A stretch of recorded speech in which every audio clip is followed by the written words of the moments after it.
Good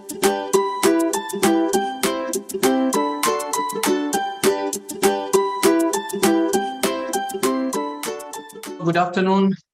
Welcome to our fifth session of our online talk series and workshops.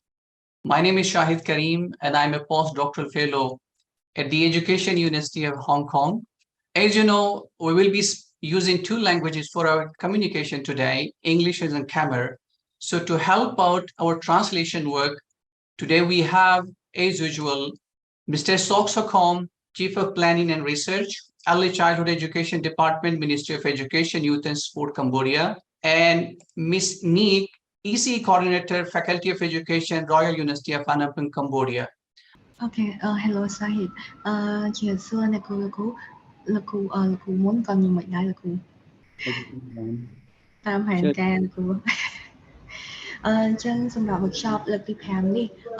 ដោយហៅដល់គ្រូដែលមានការសម្រាប់សម្រួលពីខាងសាកលវិទ្យាល័យអប់រំហុងកុងគឺបណ្ឌិតសាហិតដែលគាត់សម្រាប់សម្រួល workshop ខាងនោះហើយមានខ្ញុំហើយទៅជាលោកគ្រូសុខុមនឹងធ្វើការបកផេ workshop ហ្នឹងជាភាសាខ្មែរជាអ្នកគ្រូហើយសម្រាប់ប្រធានបទលើកទី5យើងគឺតកតងចលនាក៏ដូចជាសកម្មភាពរស់រាងកាយរបស់កុមារក្នុងការអប់រំកុមារតូចរបស់យើង Okay, Shahid. Thank you, Nick. So what we are offering today, or what we are bringing to you today, is under the project Cambodia Early Childhood Education Project. And the main purpose of these workshops and online talks is to share the experiences, knowledge, and wisdom with our Cambodian stakeholders working in the field of education. Nick. ចាអញ្ចឹងអ្នកគ្រូសម្រាប់ workshop ដែលយើងធ្វើពីលើកទី1ដល់លើកទី5ហ្នឹងគឺជា workshop ដែលធ្វើឡើងក្រុមភាគីដៃគូរវាងសាកលវិទ្យាល័យភូមិន្ទភ្នំពេញជាមួយនឹងសាកលវិទ្យាល័យអប់រំហុងកុងហើយការធ្វើ workshop នេះគឺដើម្បីចែករំលែកបទពិសោធន៍ក៏ដូចជាចំណេះដឹងផ្សេងៗតាក់ទងការអប់រំកុមារតូចជាពិសេសដល់អ្នកគ្រូដែលធ្វើការនៅក្នុងជំនាញអប់រំកុមារតូចតែម្ដង Okay, let me introduce our today's speaker, Dr. Derwin Chen. Dr. Derwin Chen is an associate head for research and development and an associate professor in the Department of Early Childhood Education at the Education University of Hong Kong. ចាអញ្ចឹងសូមណែនាំយើងវាគ្មិនទៅនៅក្នុងថ្ងៃនេះគឺបណ្ឌិត Derwin Chen ដែលគាត់គឺជាប្រធានស្រាវជ្រាវនៅអភិវឌ្ឍនៅនឹងសាស្ត្រាចារ្យនៅសាកលវិទ្យាល័យអប់រំហុងកុង Dr. Derwin earned his PhD in psychology from Nottingham University and MSc in sport and exercise psychology from Loughborough University, United Kingdom. អញ្ចឹងបណ្ឌិត Derwin Chen គឺគាត់ទទួលបានសញ្ញាបត្របណ្ឌិតរបស់គាត់នៅក្នុងផ្នែកចិត្តវិទ្យាពីសាកលវិទ្យាល័យ Nottingham និងផ្នែកកីឡានិងចិត្តវិទ្យាលំហាត់ប្រាណពីសាកលវិទ្យាល័យ Loughborough នៅចក្រភពអង់គ្លេស Dr. Derwin's research interests include psychology of sport, exercise and health, behavioral change models and interventions, behavioral assessment and program evaluation, and mobile health. ហើយសម្រាប់ការស្រាវជ្រាវដែលគាត់ធ្វើមានដូចជាចិត្តវិទ្យានៃកីឡាលំហាត់ប្រាណនិងសុខភាពទី2គឺតទៅនឹងគំរូនៃការផ្លាស់ប្ដូរអេយ៉ាប័តនិងការធ្វើអន្តរាគមន៍ហើយការស្រាវជ្រាវទី3តទៅនឹងការវិនិច្ឆ័យអកប្បកិរិយានិងការវិនិច្ឆ័យកម្មវិធីហើយនិងសុខភាពចលនាជាដើម Dr. Derwin is associated with various international professional institutions as a chartered psychologist, chartered scientist, chartered consultant, and associate fellow. He has been serving numerous international journals as an editor-in-chief, executive editor, and editorial board member since 2016. ហើយលោកបណ្ឌិត Derwin ហ្នឹងក៏បានចូលរួមធ្វើការជាមួយនឹងស្ថាប័នវិទ្យាសាស្ត្រអន្តរជាតិជាច្រើនដូចជានៅក្នុងផ្នែកចិត្តសាស្ត្រវិទ្យាសាស្ត្រហើយក៏គាត់ធ្វើជាទីប្រឹក្សាដែលមានអាជ្ញាប័ណ្ណនិងជាសហការីផ្សេងៗផងដែរហើយលោកបានបម្រើការក្នុងសារព័ត៌មានអន្តរជាតិជាច្រើនដែលក្នុងនោះដើរតួជានិពន្ធនាយកនិពន្ធ នាយកប្រតិបត្តិការក៏ដូចជាសមាជិកក្រុមប្រឹក្សាពិបាលវិចារណកថាចាប់តាំងពីឆ្នាំ2016 Dr. Derwin has won several funding awards and is currently running several research projects, either as a principal investigator or as a co-investigator, and has published his research and scholarly work extensively in international journals. ហើយលោកបណ្ឌិត Derwin ក៏គាត់បានឈ្នះនៅពានរង្វាន់មូលនិធិជាច្រើនផងដែរហើយបច្ចុប្បន្នកំពុងដំណើរការឬក៏ធ្វើគម្រោងស្រាវជ្រាវរបស់គាត់ជាច្រើនហើយគាត់ជាប្រធានផ្នែកអង្កេតហើយនឹងបានបោះពុម្ពផ្សាយការស្រាវជ្រាវរបស់គាត់បានយ៉ាងសម្បូរបែបនៅក្នុងទំនាបប្រវត្តិអន្តរជាតិផងដែរ Without further ado, please join me in welcoming Dr. Derwin Chen. Dr. Derwin Chen, floor is yours. Okay. អញ្ចឹងកុំឲ្យចំណាយពេលយូរសូមប្រគល់ទូរនទីឱកាសនេះទៅដល់ Dr. Derwin Chen ក្នុងការធ្វើបទបង្ហាញរបស់គាត់តែម្ដងសូមស្វាគមន៍ទាំងអស់គ្នា Good morning, good afternoon, Dr. Derwin. Hello, everyone. I'd like to thanks for the Ministry of Education, Youth and Sports, and also my department for setting me up. Of course, the contribution of Dr. Karim, that's who introduced me lovely in this talk. So it's a pleasure to present what I know about physical activity today. អញ្ចឹងសម្រាប់ Dr. Derwin ក៏សូមអរគុណដល់ក្រសួងអប់រំរបស់យើងផ្ទាល់ក៏ដូចជាខាងសាកលវិទ្យាល័យអប់រំហុងកុងក្នុងការផ្តល់ឱកាសឲ្យគាត់មានការធ្វើបទបង្ហាញនៅក្នុងថ្ងៃនេះក៏ដូចជាការណែនាំពី Dr. Shahid ពីគាត់ដែរ Yes, so I'd like to also thank my translator, Liang, and also Core for your wonderful work in breaking the language barrier issue. So thanks. You're welcome. Yeah. គាត់ក៏អរគុណទៅដល់ការបកប្រែថ្ងៃនេះមានខ្ញុំហើយនឹងលោកគ្រូសង្គមដែលនឹងបកប្រែក្នុងថ្ងៃនេះតែម្ដង So this is the topic today, movements and physical activity in early childhood education. អញ្ចឹងអ្នកគ្រូលោកគ្រូសម្រាប់សិក្ខាសាលាយើងក្នុងថ្ងៃនេះប្រធានបទរបស់យើងគឺតាក់ទងនឹងចលនានិងសកម្មភាពរូបរាងកាយនៅក្នុងការអប់រំកុមារតូច Today we have a very rich information to learn all about physical activity and movements that may give you some insights of teaching physical education in ECE setting. ចាអញ្ចឹងអ្នកគ្រូលោកគ្រូនៅក្នុងថ្ងៃនេះយើងនឹងមានព័ត៌មានជាច្រើនក្នុងការជម្រាបទៅកាន់គ្រូលោកគ្រូតាក់ទងនឹងចលនាក៏ដូចជាការធ្វើសកម្មភាពរបស់កុមារនិងគ្រូលោកគ្រូហើយក្រោយពីបទបង្ហាញក្នុងថ្ងៃនេះអ្នកគ្រូលោកគ្រូនឹងដឹងពីបទពិសោធន៍ក៏ដូចជាចំណេះដឹងមួយចំនួនដែលអ្នកគ្រូលោកគ្រូអាចយកទៅអនុវត្តឬក៏ទៅបរៀននៅក្នុងថ្នាក់រៀនមត្តេយ្យសិក្សារបស់អ្នកគ្រូលោកគ្រូតែម្ដង So why physical activity is important is because human for many millions of years we live in a society that require us to move and to be active. អញ្ចឹងក៏មានសំណួរមួយសួរថាអ្នកគ្រូសុភ័ក្រអ្នកគ្រូបើក screen share អ្នកគ្រូអញ្ចឹងយ៉ាគេខាងទីអញ្ចឹងសំណួរសួរថាហេតុអីបើយើងត្រូវដឹងពីការធ្វើសកម្មភាពចលនាហេតុអីបើវាមានសារៈសំខាន់អញ្ចឹងដោយសារតែមនុស្សរបស់យើងហ្នឹងរាប់លានឆ្នាំហើយដែលយើងរស់នៅជាមួយនឹងសកម្មភាពដែលយើងធ្វើរាល់ថ្ងៃហ្នឹងមានដូចជាការបន្លាស់ទីការធ្វើចលនាអីផ្សេង In the history for millions of years we need to we need to be physically active for many different things like transportation, like building shelters, obtaining food, and maintain our safety. Okay. អញ្ចឹងសម្រាប់សកម្មយើងជាមនុស្សហ្នឹងគឺយើងត្រូវមានសកម្មភាពមួយចំនួនហើយនៅក្នុងនោះរួមមានការធ្វើដំណើរការរស់ស៊ីចិញ្ចឹមជីវិតដូចជាការកសាងនៅទីជម្រកសុវត្ថិភាពនិងការកំសាន្តផ្សេងៗដែលតាក់ទងនឹងសាសនាហើយនិងសកម្មភាពសង្គមនិងវប្បធម៌ផងដែរ But now, in the modern society, things change a lot. We have technology that help us in every aspect in our life. So we don't require to be active, physically active, to be able to survive. អូខេហើយប៉ុន្តែមកដល់បច្ចុប្បន្ននេះដោយសារតាបច្ចេកវិទ្យាទំនើបណាគូលោកគ្រូនៅក្នុងជីវិតរបស់យើងរស់នៅនោះវាមានលក្ខណៈងាយស្រួលជាងមុនដែលយើងអត់សូវត្រូវចំណាយថាមពលឬក៏កម្លាំងដើម្បីធ្វើចលនាអីទេហើយអា technology ហ្នឹងវាបានជួយយើងជាច្រើនហើយក៏ធ្វើឲ្យយើងហ្នឹងខ្ជិលជាងមុនដូចគ្នា So actually, if we look at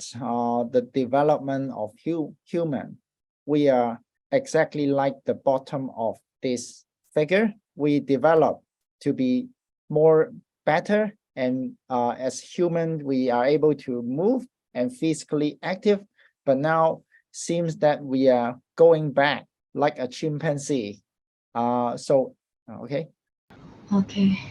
អញ្ចឹងអ្នកគ្រូលោកគ្រូបើសិនបើយើងទៅលើកមើលពីការអភិវឌ្ឍនៃមនុស្សរបស់យើងវិញអ្នកគ្រូលោកគ្រូដូចជាដែលគាត់ដាក់នៅក្នុង slide របស់យើងនៅខាងក្រោមហ្នឹងគឺយើងឃើញហើយដូចជាយើងកាត់ឡើងពីស្វាឪមួយមកអញ្ចឹងណាហើយដំណើររបស់យើងគឺដូចជាចាប់ផ្ដើមចេះដើរកោងអញ្ចឹងដល់ពេលហើយមានការរីកចម្រើនម្ដងតិចប៉ុន្តែមកដល់បច្ចុប្បន្នឥឡូវយើងកំពុងថាស្ថិតមកមើលនៅមុខអេក្រង់កុំព្យូទ័រដែលបែកទៅដូចត្រឡប់ទៅភាពដើមដូចស្វាពីមុនវិញអញ្ចឹងណាអ្នកគ្រូលោកគ្រូបើសិនមកយើងអត់ធ្វើចលនា And it seems like the physical activity level in today's our daily living actually are not actually comparable to what human used to be for millions of years. So this change may be problematic and may be very meaningful to our health. Okay. អញ្ចឹងសកម្មភាពទាំងអស់នឹងយើងអាចប្រៀបធៀបបានថាឥឡូវវាគឺរោទៅត្រឡប់ភាពដើមដូចពីមុនអញ្ចឹងបើសិនមកយើងនៅតែបន្តបែបហ្នឹងអញ្ចឹងណាគ្រូហើយការផ្លាស់ប្ដូរទាំងអស់ហ្នឹងវាអាចជាបញ្ហានៅថ្ងៃខាងមុខបើសិនបើនៅតែបន្តបែបហ្នឹង Okay, so this is what we are discussing about how to meet the level of physical activity close to a healthy status. ចាអញ្ចឹងយើងបើកមកត្រឹមនេះគឺដើម្បីឆ្លុះបញ្ចាំងពីអ្វីដែលយើងធ្វើដូចជាអ្វីដែលយើងអាចធ្វើដើម្បីជួបឬក៏អាចសម្រេចបាននៅសកម្មភាពរូបរាងកាយឬក៏ធ្វើឲ្យមានសុខភាពល្អ Okay. So physical activity is actually not only exercise, but actually any body movements that require your muscle to work, and it requires more energy than taking a rest. Okay. អញ្ចឹងបើសិនមកយើងនិយាយពីសកម្មភាពរូបរាងកាយហ្នឹងគឺយើងមិនមែនសំដៅទៅលើតែការធ្វើលំហាត់ប្រាណតែម្យ៉ាងទេគឺវាសំដៅទៅលើចលនាទាំងឡាយណាដែលយើងធ្វើដែលធ្វើឲ្យសាច់ដុំមានចលនាហើយវាតម្រូវឲ្យមានការបញ្ចេញថាមពលជាច្រើនជាជាងការសម្រាកមានដូចជាការដើរការរត់ឬក៏រាំហែទឹកធ្វើយូហ្គាឬក៏ដាំបន្លែ អីជាដើមដែលជាឧទាហរណ៍នៃការធ្វើសកម្មភាពរាងកាយ Yeah, there are many examples, but except the organized sports, actually just walking to a train station, it is already a physical activity. Okay អញ្ចឹងឧទាហរណ៍ដែលក្រៅពីការធ្វើលំហាត់ប្រាណហ្នឹងយើងមានដូចជាការដើរទៅទីតាំងឬក៏គោលដៅណាមួយក៏វាគឺជាសកម្មភាពចលនាផងដែរ Why it is important is that physical activity is actually quite related to the reduction of non-communicable diseases. Ok, cho hay ấy bình dương vậy thay à các một phim cho lần nào thằng ó nó nguyên miên sạ sầm khăn sự các phim cho lần nào thằng ó nó nguyên miên sạ sầm khăn là tại sao thời việc bẹp quan chừng mùi nâng ca cả bát thoi nâng chừng mùi long mà chừng nuốn và sao mà nãy cụ thua cho nạp ban chớn vì này thay nãy cụ có phong tài cả bát thoi nâng chừng mùi long mà chừng nuốn xinh chỉ tràn phong tài. I will give you some example of these non-communicable diseases. Of course, there are many ways of reducing it, but physical activity is one of the strategies. I will give you more example of the what are the non-communicable diseases. Ok, chẳng còn mình đo tia ho một chừng luôn tẹt tôm chừng mùi nâng chừng người đang mình chlón đây gọi prop một nâng. Right. But anyway, before I jump into that, there are strong evidence to believe that physical activity could have many health benefits. Ok, chẳng môn nâng có cho cả đo cả bị dụ lùm ở cái nông nâng cứ có mình bà hành nâng có tăng một chừng luôn đại bà hành tha cầm việc riêng cài nâng việc bất chỉ ở miền xã sẵn khăn từ lờ sự cập hiệu rồi bông mình nổi dưỡng. So these health benefits include some of the lowering risk of non-communicable diseases. Hay nâng nông bây giờនៅក្នុងសុខភាពរបស់យើងនៅការធ្វើចលនាសុខភាពនោះវាមានដូចជាកាត់បន្ថយនៅហានិភ័យអត្រាការស្លាប់មុនអាយុ So these diseases include like heart disease, stroke, type 2 diabetes, high blood pressure. អូខេហើយជំងឺទាំងអស់ហ្នឹងវាមានដូចជាជំងឺបេះដូងជំងឺដាច់សរសៃឈាមបេះដូងជំងឺទឹកនោមផ្អែមទាំងពីរប្រភេទជំងឺសម្ពាធបេះដូងជាដើម And there are other health benefits of reducing the risk of other diseases like depression, like obesity, cancer. ហើយជំនួសមកវិញបើសិនបើអ្នកគ្រូឬក៏កុមារហ្នឹងគឺគាត់ធ្វើសកម្មភាពចលនាច្រើនគឺគាត់អាចធ្វើឲ្យសុខភាពរបស់គាត់ប្រសើរជាងមុនហើយនឹងអាចកាត់បន្ថយនៅ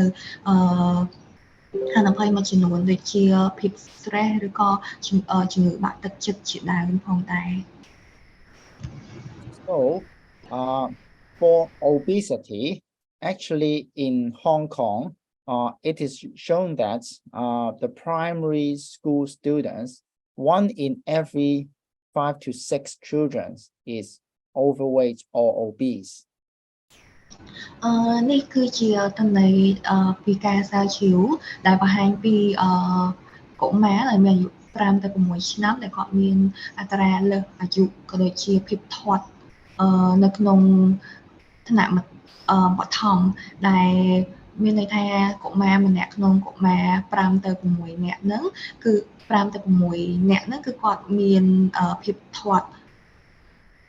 លើសអាយុអញ្ចឹងណាកូន So physical activity is the most important way to tackle the problem of overweight or obesity. ហើយអញ្ចឹងហើយមិននិយាយថាអាសកម្មភាពចលនាទាំងអស់ហ្នឹងគឺវាសំខាន់ដែរដែលអាចធ្វើឲ្យកុមារឬក៏មនុស្សហ្នឹងអត់អាចលើសគីឡូឬក៏មានភាពធាត់ទាំងអស់ហ្នឹងឯង So what are the level of physical activity we should recommend to children? អូខេអញ្ចឹងសំណួរគឺថាកម្រិតនៃកម្រិតដែលយើងត្រូវចាស់កម្រិតនៃសកម្មភាពចលនាដែលយើងត្រូវផ្ដល់ឲ្យកុមារហ្នឹងមានអីគេខ្លះ So 3 different level of physical activity. For low level, actually it means it requires minimal efforts. អូខេអញ្ចឹងសម្រាប់សកម្មភាពចលនាហ្នឹងក៏គេត្រូវបែងចែកជាកម្រិតរបស់វាដែរមានតាំងពីកម្រិតស្រាលមធ្យមនិងខ្លាំងហើយសម្រាប់កម្រិតស្រាលហ្នឹងគឺជាកម្រិតហើយសកម្មភាពទាំងអស់ហ្នឹងគឺកុមារធ្វើទៅគឺមានន័យថាគាត់ចំណាយថាមពលតិចតួច So low level means that it do not cause an increase of breathing or heart rate. Yeah អញ្ចឹងអាកម្រិតស្រាលហ្នឹងមានន័យថាពេលគាត់ធ្វើគឺវាឧបករណ៍ឲ្យគាត់ដកដង្ហើមមានថាអាដង្ហើមរបស់គាត់គឺធម្មតាអត់មានបញ្ហាទេហើយចង្វាក់បេះដូងរបស់គាត់ហ្នឹងគឺធម្មតាដូចគ្នាដោយសារតែវាជាសកម្មភាពកម្រិតស្រាល So example of low level physical activity are walking, playing some toys when you are not sitting. ហើយឧទាហរណ៍នៃសកម្មភាពកម្រិតស្រាលហ្នឹងមានដូចជាការដើរការលេងជាមួយនឹងឧបករណ៍ក្មេងលេង So moderate level physical activity, it may cause an increase of breathing and heart rate. ហើយសម្រាប់សកម្មភាពចលនាដែលយើងឲ្យកុមារធ្វើនៅក្នុងកម្រិតមធ្យមហ្នឹងគឺវាអាចធ្វើឲ្យដង្ហើមរបស់កុមារក៏ដូចជាចង្វាក់របស់បេះដូងរបស់កុមារហ្នឹងវាកើនឡើងតិចតួចដែរហើយធ្វើឲ្យគាត់នឹងបែកញើសខ្លះ But you doing moderate level physical activity, it also means you are more likely to be able to maintain this level for a longer period of time without exhaustion. ទោះបីយ៉ាងណាក៏ដោយអាសកម្មភាពកម្រិតស្រាលហ្នឹងគឺអត់ឲ្យកុមារហត់ខ្លាំងទេគាត់នៅតែអាចបន្តធ្វើអាសកម្មភាពចលនានឹងបានដដែល So for vigorous level physical activity, it will cause a significant increase in breathing and heart rate. vigorous right អូខេហើយសម្រាប់កម្រិតទី3ហ្នឹងគឺកម្រិតខ្លាំងហើយអាកម្រិតខ្លាំងហ្នឹងគឺវាធ្វើឲ្យដង្ហើមដករបស់កុមារក៏ដូចជាចង្វាក់បេះដូងរបស់កុមារហ្នឹងមានន័យថាកម្រិតload ហ្នឹងគឺវា load ខ្លាំងគ្រូ So usually you are more likely to be exhausted doing this in a shorter period of time as compared to moderate or low level of physical activity. អូខេហើយបើប្រៀបធៀបជាមួយនឹងកម្រិតហត់វិញអញនិយាយបានថាសកម្មភាពកម្រិតខ្លាំងហ្នឹងធ្វើឲ្យយើងហត់លឿនហើយយើងជាអាហារយើងអាចបន្តធ្វើវាបានដូចអាកម្រិតស្រាលហើយនិងកម្រិតមធ្យមទេ So various guideline of physical activity from the WHO, the World Health Organization. Okay. អូខេហើយនៅក្នុង slide នេះនឹងបង្ហាញលោកគ្រូតកតងនឹងគោលការណ៍ណែនាំរបស់អង្គការសុខភាពពិភពលោកតកតងនឹងសកម្មភាពចលនារបស់កុមារ So for infants, actually, any more physical activity is better. Just about maintaining some posture is fine for them. អញ្ចឹងសម្រាប់កុមារដែលមានអាយុ1ឆ្នាំឬក៏កុមារអាយុតិចជាង1ឆ្នាំហ្នឹងគឺសកម្មភាពចលនាហ្នឹងវាអាចមានកម្រិតតិចធម្មតាឲ្យគាត់នឹងធ្វើចលនាបានខ្លះចឹងគ្រូ For children 1 to 2 years old,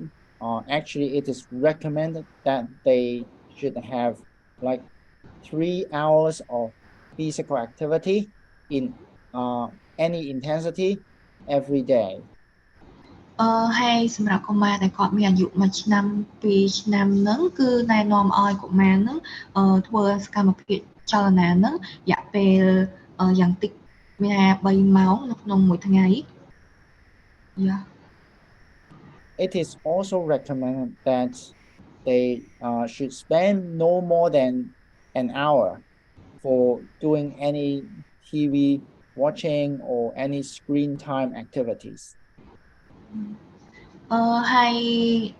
ក្រៅពីបើនិយាយពីសកម្មភាពនៅមួយកន្លែងវិញគឺអង្គការសុខភាពពិភពលោកហ្នឹងគឺណែនាំឲ្យចូលរួមឲ្យកុមារធ្វើកុំឲ្យដល់1ម៉ោងនៅពេលដែលគាត់មើលទូរទស្សន៍ឬក៏កុំព្យូទ័រអីផ្សេង For 3 to 4 years old, again, 3 hours physical activity every day, and of these 3 hours, 1 hour should be moderate to vigorous level activity. ហើយសម្រាប់កុមារទាំងអស់មានអាយុ3ទៅ4ឆ្នាំសម្រាប់ការណែនាំគឺឲ្យកុមារធ្វើសកម្មភាពរាងកាយឬក៏ចលនារាងកាយហ្នឹងពី3ម៉ោងទៅហើយក្នុងរយៈពេល3ម៉ោងហ្នឹងមានថាបែងចែក1ម៉ោងឲ្យគាត់ធ្វើសកម្មភាពខ្លាំង So again, for watching TV, no more than 1 hour. ហើយសម្រាប់ការមើលទូរទស្សន៍កុំឲ្យគាត់ចំណាយពេលដល់1ម៉ោង Actually, a recent study by a local university of Hong Kong find that only less than 50% of the primary school students in Hong Kong can meet the WHO physical activity guideline. ហើយមានការស្រាវជ្រាវមួយដែលធ្វើដោយសាកលវិទ្យាល័យនៅក្នុងតំបន់នៅទីក្រុងហុងកុងតែម្ដងបានបង្ហាញថាកុមារដែលរៀននៅក្នុងឋានៈបឋមរបស់គាត់នឹងតិចជាង 50% ដែលគាត់អាចទៅដល់ស្តង់ដាររបស់ស្តង់ដារដែលណែនាំមុននឹងដោយអង្គការសុខភាពពិភពលោក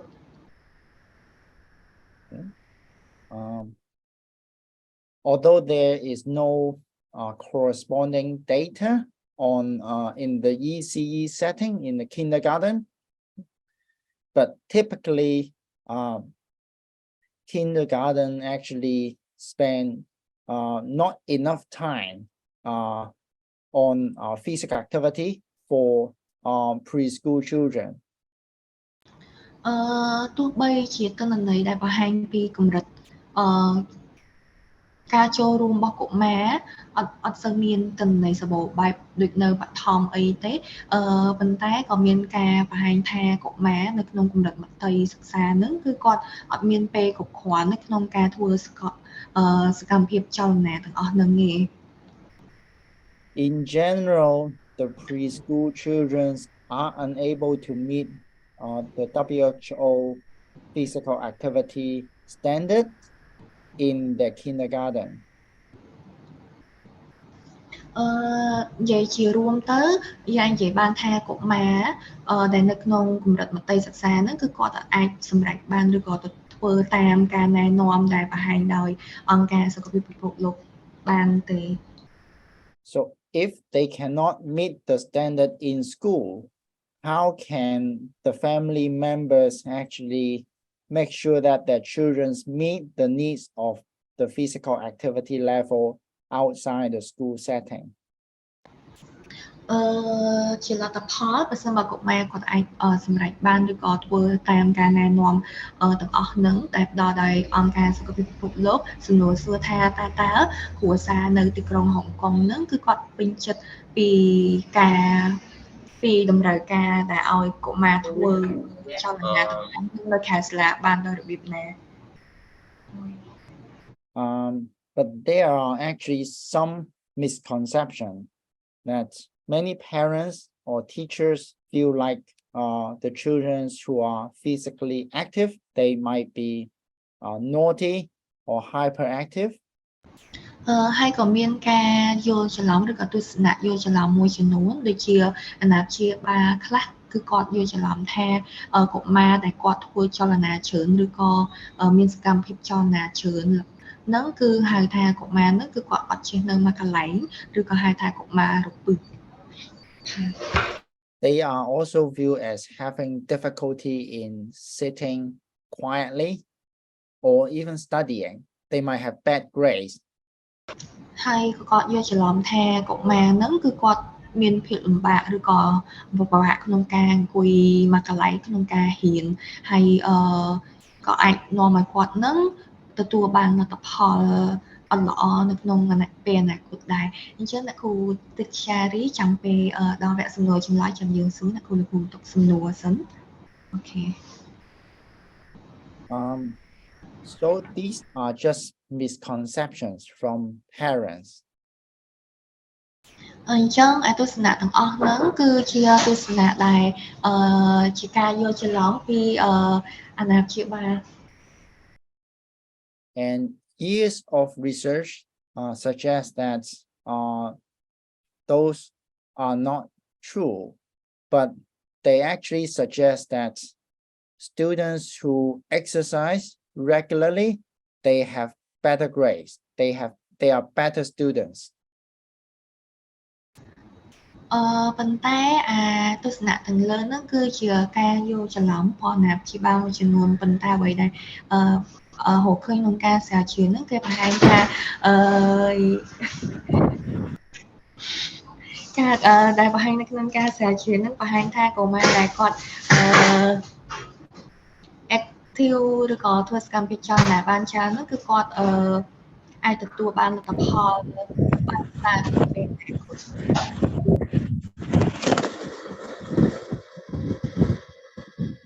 So, should we encourage young children to be more active? The answer is yes, because it is good for their physical health as well as mental health. អញ្ចឹងសំណួរសួរថាតើយើងគួរតែជំរុញឲ្យកុមារនឹងធ្វើឬក៏ចូលរួមក្នុងសកម្មភាពចលនាឬក៏កីឡានឹងឬក៏អត់ហើយសម្រាប់ចម្លើយរបស់គាត់គឺថាយើងដោយសារចាយើងគួរតែជំរុញឲ្យគាត់ធ្វើដោយសារថាសកម្មភាពទាំងអស់ហ្នឹងគឺអាចជួយឲ្យកុមារនឹងមិនត្រឹមតែមានសុខភាពផ្លូវកាយល្អទេសុខភាពផ្លូវចិត្តរបស់គាត់ក៏ល្អដូចគ្នា Okay, so now you understand the importance of doing more physical activity. So now we come to a related topic about sedentary behavior. អញ្ចឹងអ្នកគ្រូលោកគ្រូមុននឹងក្រោយពីគាត់បង្ហាញហើយសង្ឃឹមថាអ្នកគ្រូលោកគ្រូបានយល់ពីសារៈសំខាន់មួយចំនួនទាក់ទងនឹងការឲ្យកុមារធ្វើចលនាហើយឥឡូវយើងមកចូលនៅក្នុងប្រធានបទរបស់យើងមួយទៀតគឺទាក់ទងនឹងសកម្មភាពមកកន្លែងរបស់កុមារ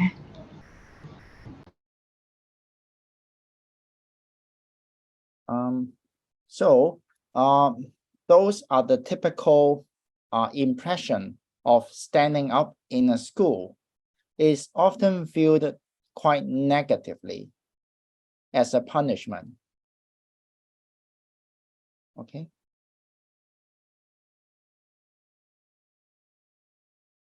So standing is often viewed as a punishment, viewed as quite negative in school settings, right? អូខេអញ្ចឹងអ្នកគ្រូលោកគ្រូដូចនៅក្នុងរូបនេះ slide បានបង្ហាញថាតើតើនឹងការដែលឲ្យកុមារឈរនៅថ្នាក់រៀនអញ្ចឹងអ្នកគ្រូលោកគ្រូអូខេ Okay. So again, those misconception comes back that we often feel in school setting, we feel sitting as something good, but standing up as something bad. Okay. អូខេអញ្ចឹងមកដល់កន្លែងនេះបង្ហាញថាគឺមានការយល់ច្រឡំមួយចំនួនទៀតដែលបង្ហាញថានៅពេលដែលកុមារឈរគឺវាល្អនៅពេលដែលកុមារអង្គុយនៅមួយកន្លែងគឺល្អជាងឲ្យគាត់ឈរណាគ្រូលោកគ្រូ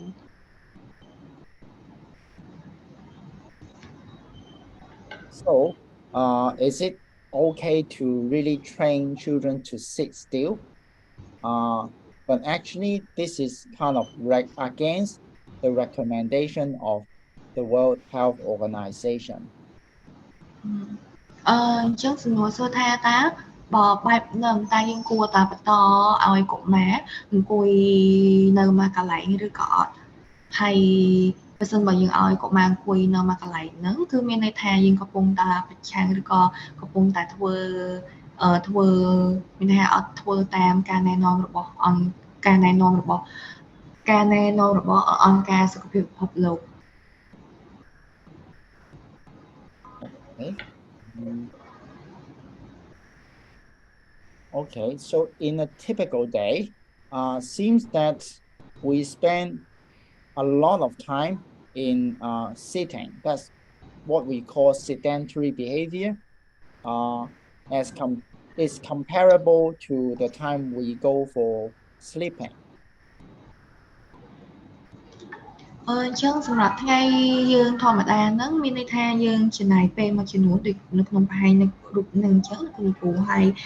សម្រាប់សកម្មភាពនៅមកកន្លែងហ្នឹងយើងអាចប្រៀបធៀបថាវាស្តៀងនឹងការគេងដែលដោយសារយើងអត់មានធ្វើអីអញ្ចឹងគ្រូ So sitting actually contribute a big portion of the time in a typical day. ចាអូខេអញ្ចឹងដូចជាសកម្មភាពអង្គុយមកកន្លែងហ្នឹងយើងអាចនិយាយថាវា take ចំណាយពេលរបស់យើងចំមួយថ្ងៃហើយក្នុងការអង្គុយអត់ធ្វើអីចឹងអត់ធ្វើចលនា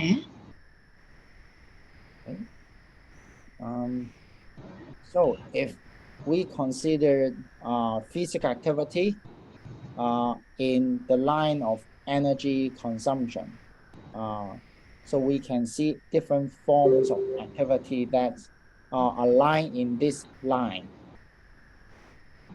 អូខេអញ្ចឹងអ្នកគ្រូលោកគ្រូមើលក្នុង slide នេះដែលបង្ហាញពីការប្រើប្រាស់ធម្មពលរបស់យើងរបស់មនុស្សនៅក្នុងការ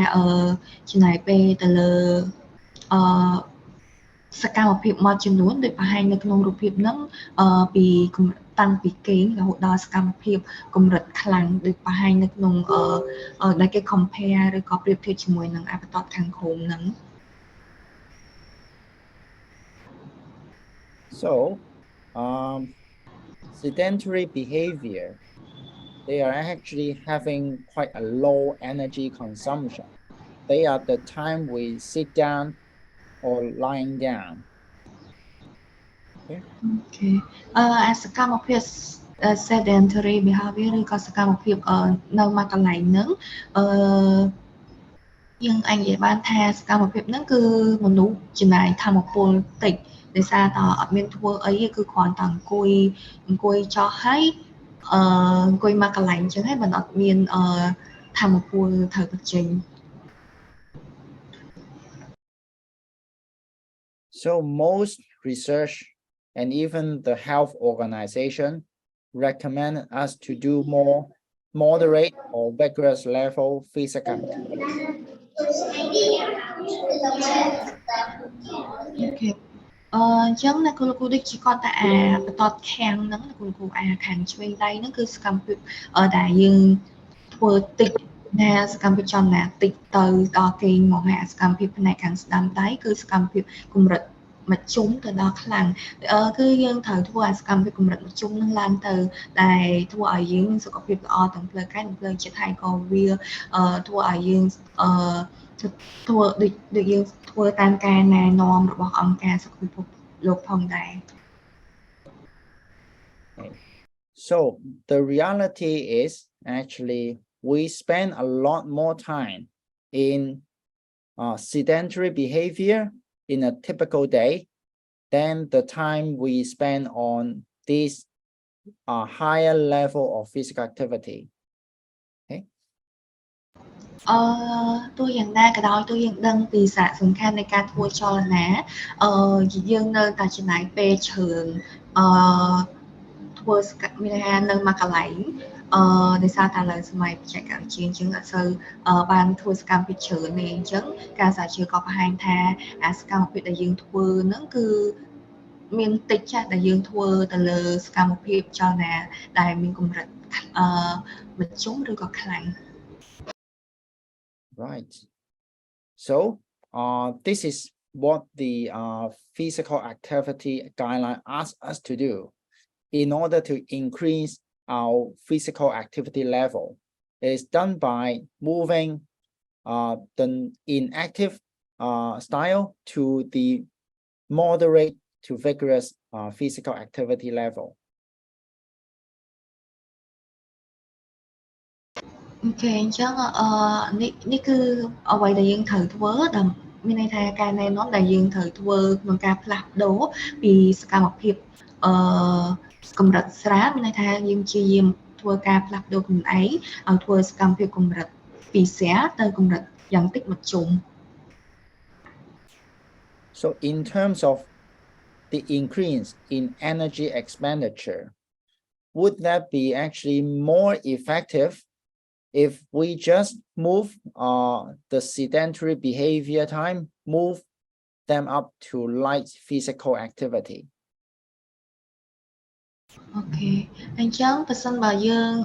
កំពុងតែនៅក្នុងផ្នែកទី2មានន័យថាអេយ៉ាបតរបស់យើងគឺមានទំនោរទៅលើការ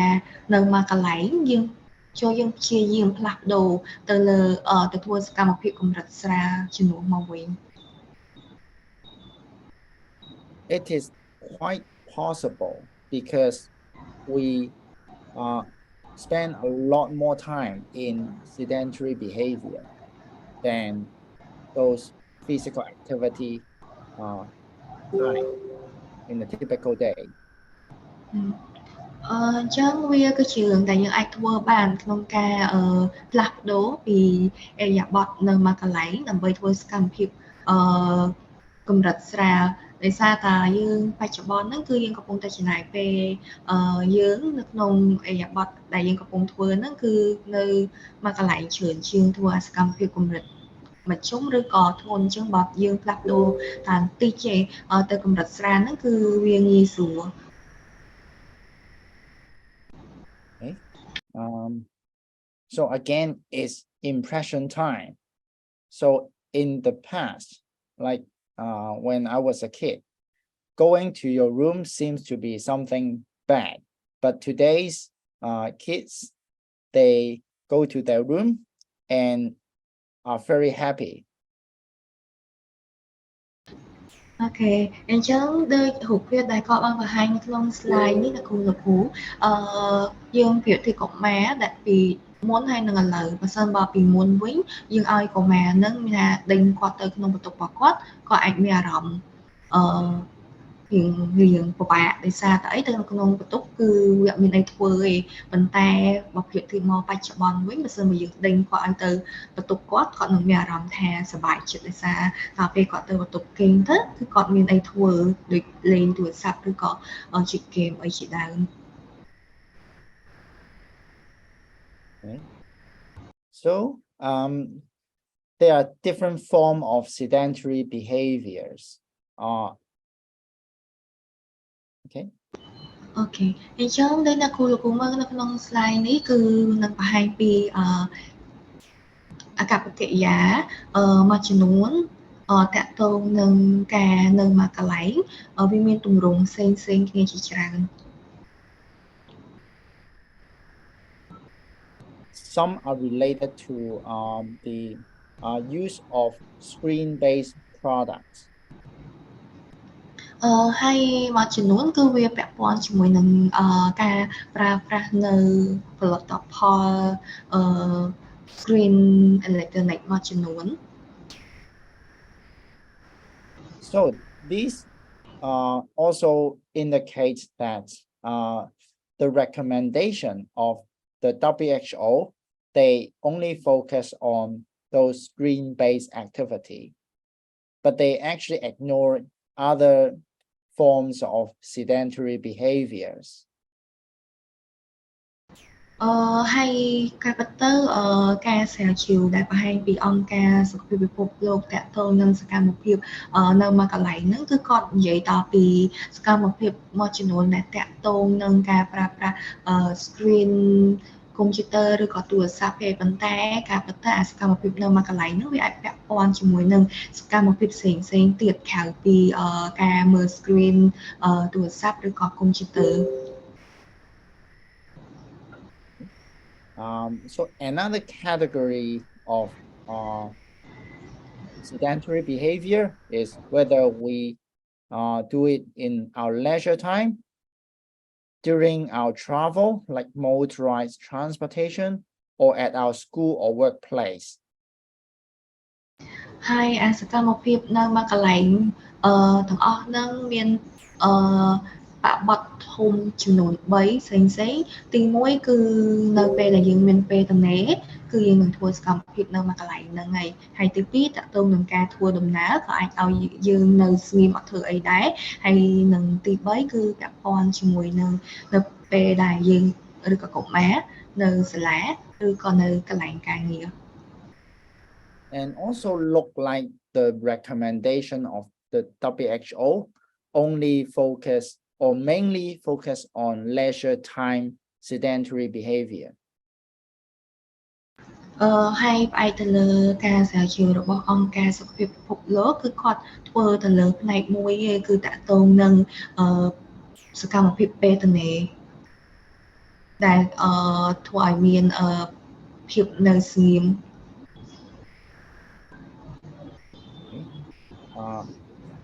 We will come back to this debates about what are missing in the WHO recommendation and how our ECE setting can actually overcome those gaps. អញ្ចឹងយើងនឹងត្រឡប់មកវិញនៅពេលក្រោយដើម្បីធ្វើពីបែបតាក់ទងនឹងការរកឃើញផងអង្គការសុខភាពពិភពលោកក៏ដូចជាការកំណត់ឲ្យសាលាមត្តេយ្យយើងធ្វើសកម្មភាពមួយចំនួនទាំងអស់នឹងផងដែរ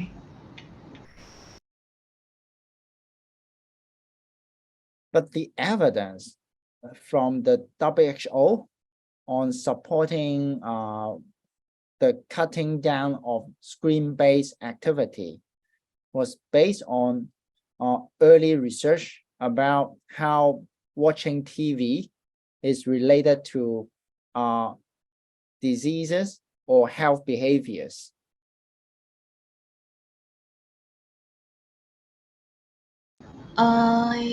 មកមើលនៅក្នុង slide មួយនេះគឺនឹងបង្ហាញតាក់ទងនឹងអ្វីដែលអង្គការសុខភាពពិភពលោកធ្វើដើម្បីកាត់បន្ថយទៅលើការធ្វើសកម្មភាពមួយកន្លែងហ្នឹងជាងវាមានថាកាត់បន្ថយការនៅមួយកន្លែងដែលគាត់បង្ហាញនៅផុសតាងឬក៏លទ្ធផលដែលរកឃើញថាការមើលទូរទស្សន៍ច្រើនគឺវាមានជាប់ពាក់ព័ន្ធទៅលើជំងឺដូចជាជំងឺធាត់ឬក៏ការជក់ So if one study quite important study show that children's watching television for longer period of time like 1, 2, 3 or more than 3 hours a day. So 26 years later they are more likely to be overweight and smoking, so which is bad, right? ហើយនៅក្នុងនោះបានបង្ហាញថាប្រសិនបើកុមារគាត់ចំណាយពេលមានថាចំណាយពេលនៅក្នុងមួយថ្ងៃ2ទៅ3ម៉ោងក្នុងការមើលទូរទស្សន៍ក្នុងរយៈពេល5ទៅ15ឆ្នាំបន្ទាប់គាត់នឹងជួបហានិភ័យមានថាអាចជួបនឹងការលើសគីឡូឬក៏ធ្វើការជក់បរិយឬក៏ជក់ដូចបង្ហាញនៅក្នុងរូបភាពហ្នឹងគោលកម្រិតហ្នឹងវាមានច្រើនដូចតសបង្ហាញនៅក្នុងហ្នឹង So another study also show that adolescents who watch more than 2 hours of television every day, they are more likely to be depressed, have anxiety, or have life dissatisfaction. ហើយសម្រាប់ការស្រាវជ្រាវផ្សេងទៀតទៅលើមនុស្សជំទង់វិញបើសិនបើគាត់នៅក្នុងមួយថ្ងៃចំណាយពេលពី2ម៉ោងឡើងទៅក្នុងពេលខាងមុខឬក៏ក្នុងបច្ចុប្បន្នហ្នឹងគឺគាត់នឹងជួបនៅបញ្ហាដូចជាជំងឺបាក់ទឹកចិត្តជំងឺភ័យខ្លាចឈានទៅដល់ការអត់ពេញចិត្តជាមួយនឹងជីវិតរបស់គាត់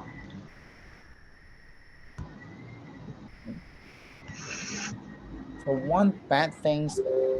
about watching TV is that it was shown that the more the more TV that children watch, they actually consume more snacks and sweet beverages. ហើយការស្រាវជ្រាវមួយទៀតគឺបានរកឃើញថានៅពេលដែលកុមារគឺគាត់មើលទូរទស្សន៍ចំណាយពេលមើលទូរទស្សន៍នឹងធ្វើឲ្យគាត់នឹងធ្វើការញ៉ាំអា snack ឬក៏អាហារអត់ប្រយោជន៍នឹងដូចជាអាភេសជ្ជៈផ្អែមនឹងជ្រឿងដូចគ្នា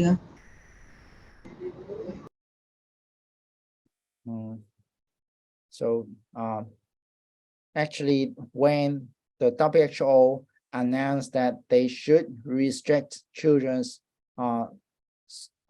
watching TV, many parents thought that it was because watching TV or watching computer videos, they affect the brain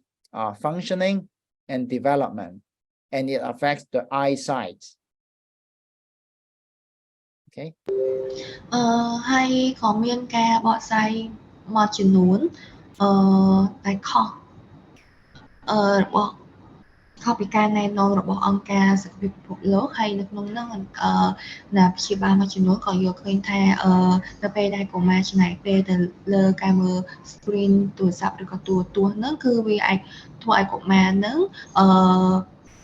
មានផលប៉ះពាល់ទៅលើខួរក្បាលរបស់គាត់ហើយក៏ដូចជាភ្នែករបស់គាត់ផងដែរ In fact, the evidence of screen activity comes from the research of sedentary behavior. So it is nothing to do with brain development or children's vision.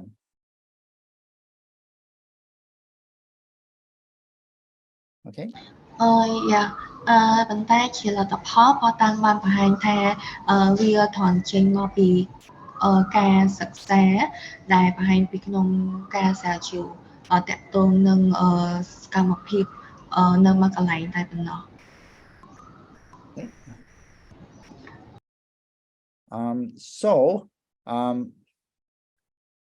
we mentioned that there are gaps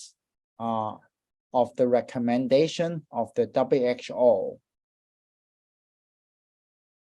Okay. ប៉ុន្តែក៏គេបានស្វែងរកនៅចន្លោះនៃការស្រាវជ្រាវដែលបង្ហាញពីអង្គការសុខភាពពិភពលោក Okay. So from the recommendations, parents may limit children's time in watching TV or playing the iPads, but actually children also spend a lot of time in sitting during their school time. Okay. ហើយ ការណែនាំហ្នឹងក៏បានណែនាំថាណាព្យាបាលគួរតែកំណត់ពេលឲ្យកុមារហ្នឹងកំណត់ពេលឲ្យបានច្បាស់នៅក្នុងសកម្មភាពដែលឲ្យកុមារធ្វើដូចជាមើល screen ទូរទស្សន៍ឬក៏ tablet នឹងឲ្យបានត្រឹមត្រូវហើយ So it is actually recommended by me that if you want to reduce the sedentary time of children, you as teachers in school, you should also work on reducing children's sitting time in the school setting. ហើយមួយទៀតការណែនាំរបស់គាត់ក៏បានបង្ហាញថាមិនមែនតែជាទូនទីរបស់អាណាព្យាបាលទេដែលគាត់កំណត់ពេលឲ្យកុមារមើលទូរទស្សន៍ឬក៏ទូរស័ព្ទប៉ុន្តែក្នុងនាមយើងជាគ្រូរបស់កុមារហ្នឹងយើងក៏មានទូនទីក្នុងការចូលរួមផងដែរដើម្បីឲ្យកុមារហ្នឹងធ្វើសកម្មភាពជាងមុនជៀសវាងការនៅមួយកន្លែង Right. So we just covered like 3 important sections. I think we are halfway through. អញ្ចឹងអ្នកគ្រូយើងបានបញ្ចប់3ចំណុចសំខាន់ហើយតាក់ទងនឹងប្រធានបទរបស់គាត់ដែលនិយាយក្នុងថ្ងៃនេះហើយយើងនៅមានផ្នែកប្រហែលពាក់កណ្ដាលទៀត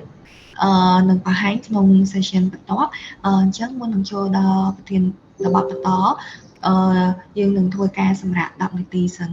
So this part we are going to talk about the physical fitness. យើងនឹងបន្តអំពីការធ្វើឲ្យកាយសម្បទាយើងមកមុន So there are two different important form of physical fitness for preschool children. អញ្ចឹងយើងមានទម្រង់ពីរដែលធ្វើឲ្យកាយសម្បទារឹងមាំនៅក្នុងកម្រិតសាលាមត្តេយ្យសិក្សាឲ្យកុមារតូចរបស់យើងហ្នឹងបាទ They are important because they are meaningful to health and how good you can move to maintain your daily living. វាមានសារៈសំខាន់ណាស់ដែលធ្វើឲ្យសុខភាពយើងនឹងមានលក្ខណៈល្អប្រសើរហើយក៏ធ្វើឲ្យការរស់នៅក្នុងជីវិតប្រចាំថ្ងៃរបស់យើងនឹងមានការល្អប្រសើរផងដែរ Yes, so health related physical fitness means that you actually is healthy, your body is healthy and able to help you to maintain your daily work. អញ្ចឹងចំណុចទី1គឺផ្ដោតទៅលើកាយសម្បទារឹងមាំដែលមានសុខភាពល្អហ្នឹងវាសំដៅទៅលើមុខងារនៃរាងកាយរបស់យើងហ្នឹងគឺធ្វើការបានល្អទាំងអស់គ្នាដូចជាបេះដូងដូចជាសួតដូចជាប្រព័ន្ធសរសៃឈាមហើយនិងសាច់ដុំអីផ្សេងៗហ្នឹងគឺធ្វើការបានល្អដែលធ្វើឲ្យយើងនឹងមានសុខភាពល្អសម្រាប់ឲ្យយើងនឹងអាចប្រកបរបរការងារប្រចាំថ្ងៃរបស់យើងនឹងបានទៅយ៉ាងរលូនបាទ It also means that our body can function normally, so including our muscle, our heart and our lungs, our blood vessels. អញ្ចឹងចំណុចដែលគាត់ចង់បញ្ជាក់បន្ថែមហ្នឹងគឺកាយសម្បទាយើងរឹងមាំហ្នឹងគឺសំដៅទៅលើមុខងារដែលមុខងារនៃប្រព័ន្ធរាងកាយរបស់យើងហ្នឹងគ្រឿងក្នុងទាំងគ្រឿងក្រៅឯហ្នឹងធ្វើការទៅបានល្អដូចជាប្រព័ន្ធចលនាបេះដូងប្រព័ន្ធផ្លូវដង្ហើមសួតប្រព័ន្ធដំណើរការបត់ឈាមហើយនិងប្រព័ន្ធសាច់ដុំដែលធ្វើការតាមមុខងាររៀងៗខ្លួនបានល្អប្រសើរ So how can we look at and improve our health related fitness? អញ្ចឹងចំណុចទាំងអស់នេះគឺជាអ្វីដែលយើងត្រូវធ្វើមានចំណុចសំខាន់មួយចំនួនដែលយើងអាចឲ្យយើងធ្វើឲ្យមានការប្រសើរឡើងទៅលើសុខភាពរាងកាយដែលធ្វើរាងកាយរបស់យើងនឹងកាយសម្បទារបស់យើងនឹងមាំមួន We have to look at different important elements of physical fitness. យើងត្រូវតែអូខេយើងត្រូវតែពិនិត្យមើលទៅលើទម្រង់នៃការអភិវឌ្ឍនៅកាយសម្បទារបស់យើងមួយចំនួនដែលធ្វើឲ្យសុខភាពរាងកាយយើងបានល្អប្រសើរ Right. So first, cardiorespiratory fitness. So it is actually important because it means that we can use oxygen more effectively. ចំណុចទី1ហ្នឹងគឺផ្ដោតទៅលើ cardiorespiratory ហ្នឹងខ្ញុំបកប្រែអត់ចាញ់ដែរដែលជាទម្រង់មួយដែលយើងអាចធ្វើឲ្យយើងសួតយើងហ្នឹងអាចប្រើអុកស៊ីហ្សែនទៅចិញ្ចឹមរាងកាយហ្នឹងបានល្អប្រសើរ It means that we can sustain the physical activity for longer period of time without being tired. ចឹងមុខងារនេះគឺវាសំខាន់មែនតើគឺវាជួយឲ្យយើងនឹងបានរក្សាអុកស៊ីហ្សែននៅក្នុងខ្លួនដើម្បីធ្វើចលនារយៈពេលយូរនឹងដោយវាមានការនឿយហត់តែម្ដង It also means that we have a lower chance or risk of cardiovascular disease like heart disease. ចឹងហើយវាអាចការពារឲ្យយើងនឹងមានការគេហៅថាប្រព័ន្ធការពារបេះដូងហើយនឹងការពារជំងឺបេះដូងហ្នឹងបានយ៉ាងល្អប្រសើរផងដែរ example activities for promoting this type of fitness is running, swimming, cycling. ចឹងចំណុចមួយចំនួននៅក្នុងទម្រង់នេះគឺមានការរត់ការជិះកង់ហើយនឹងដូចជាលេងទឹកនេះហើយលឹបទឹកបាទ So another important health related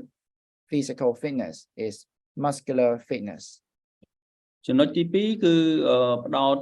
ទៅលើដែលធ្វើឲ្យសុខភាពកាយសម្បទានឹងបានល្អប្រសើរផងដែរគឺការធ្វើឲ្យសាច់ដុំកាយសម្បទាសាច់ដុំរបស់យើងនឹងរឹងមាំ It involves muscular strength and muscular endurance. វាដូចជាការធ្វើឲ្យសាច់ដុំនឹងវាខ្លាំងហើយនឹងធ្វើឲ្យសាច់ដុំនឹង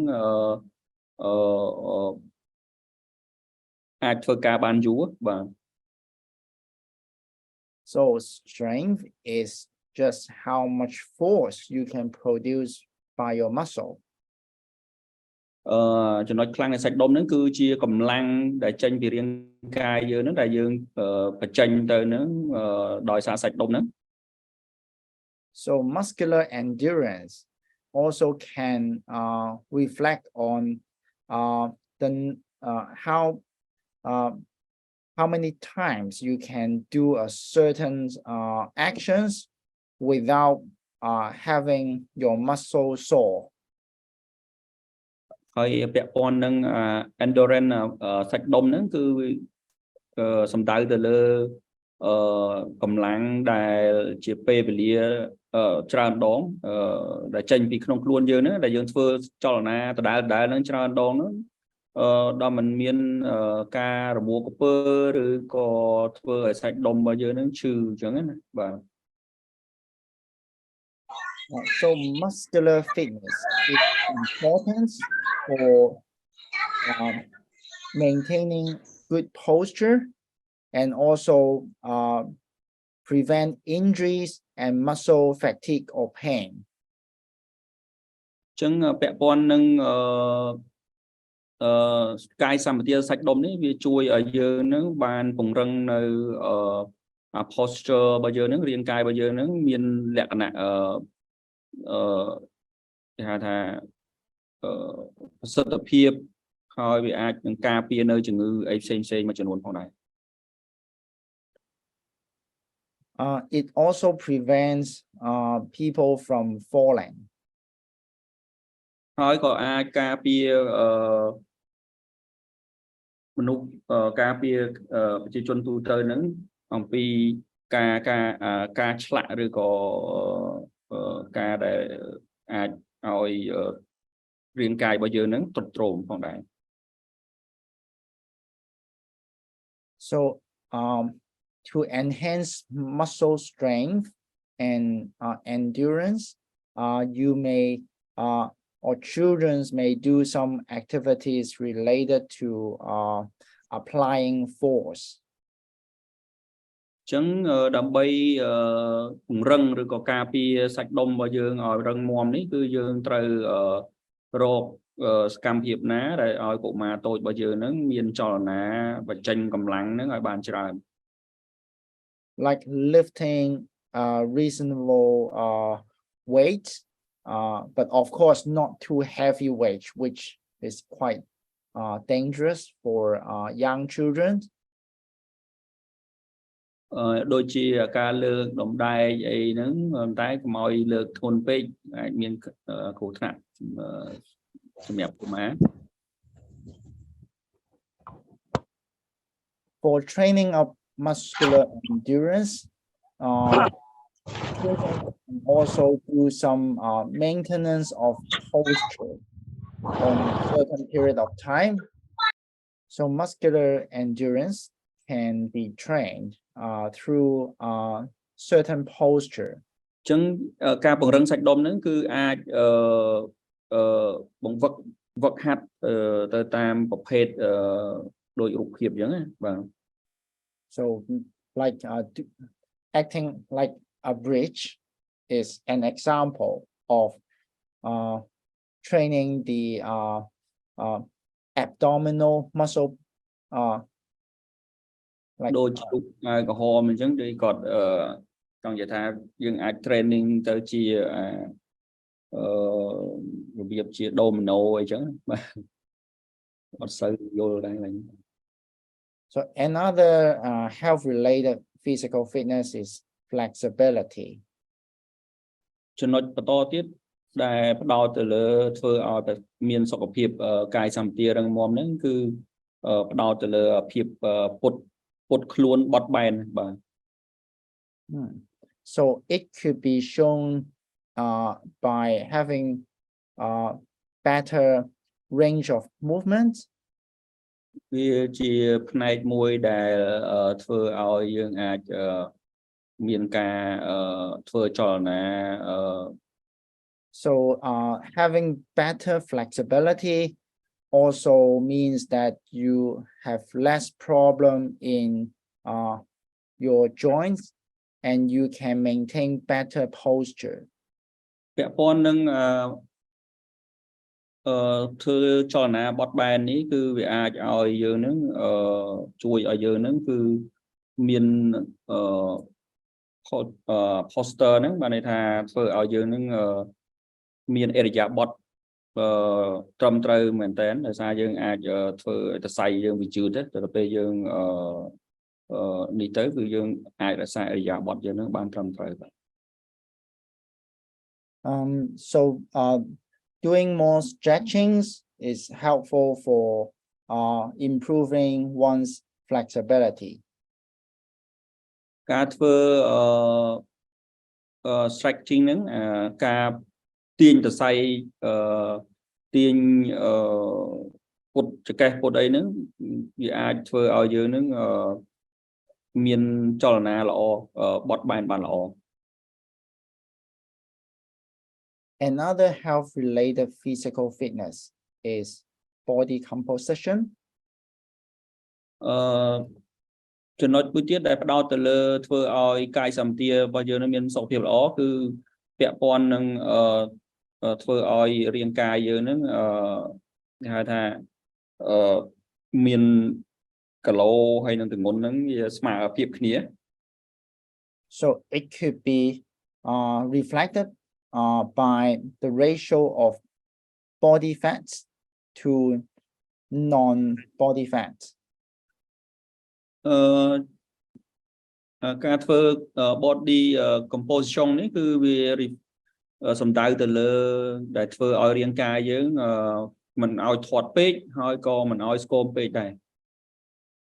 So basically is the percentage of body fats in your body. វាគឺជាហៅថាការសមតុល្យរវាងទម្ងន់ហើយនឹងកម្ពស់របស់លោកស្រីតតែម្ដង Actually everyone needs some level of fat to maintain healthy. So it is not saying that you have lower fat means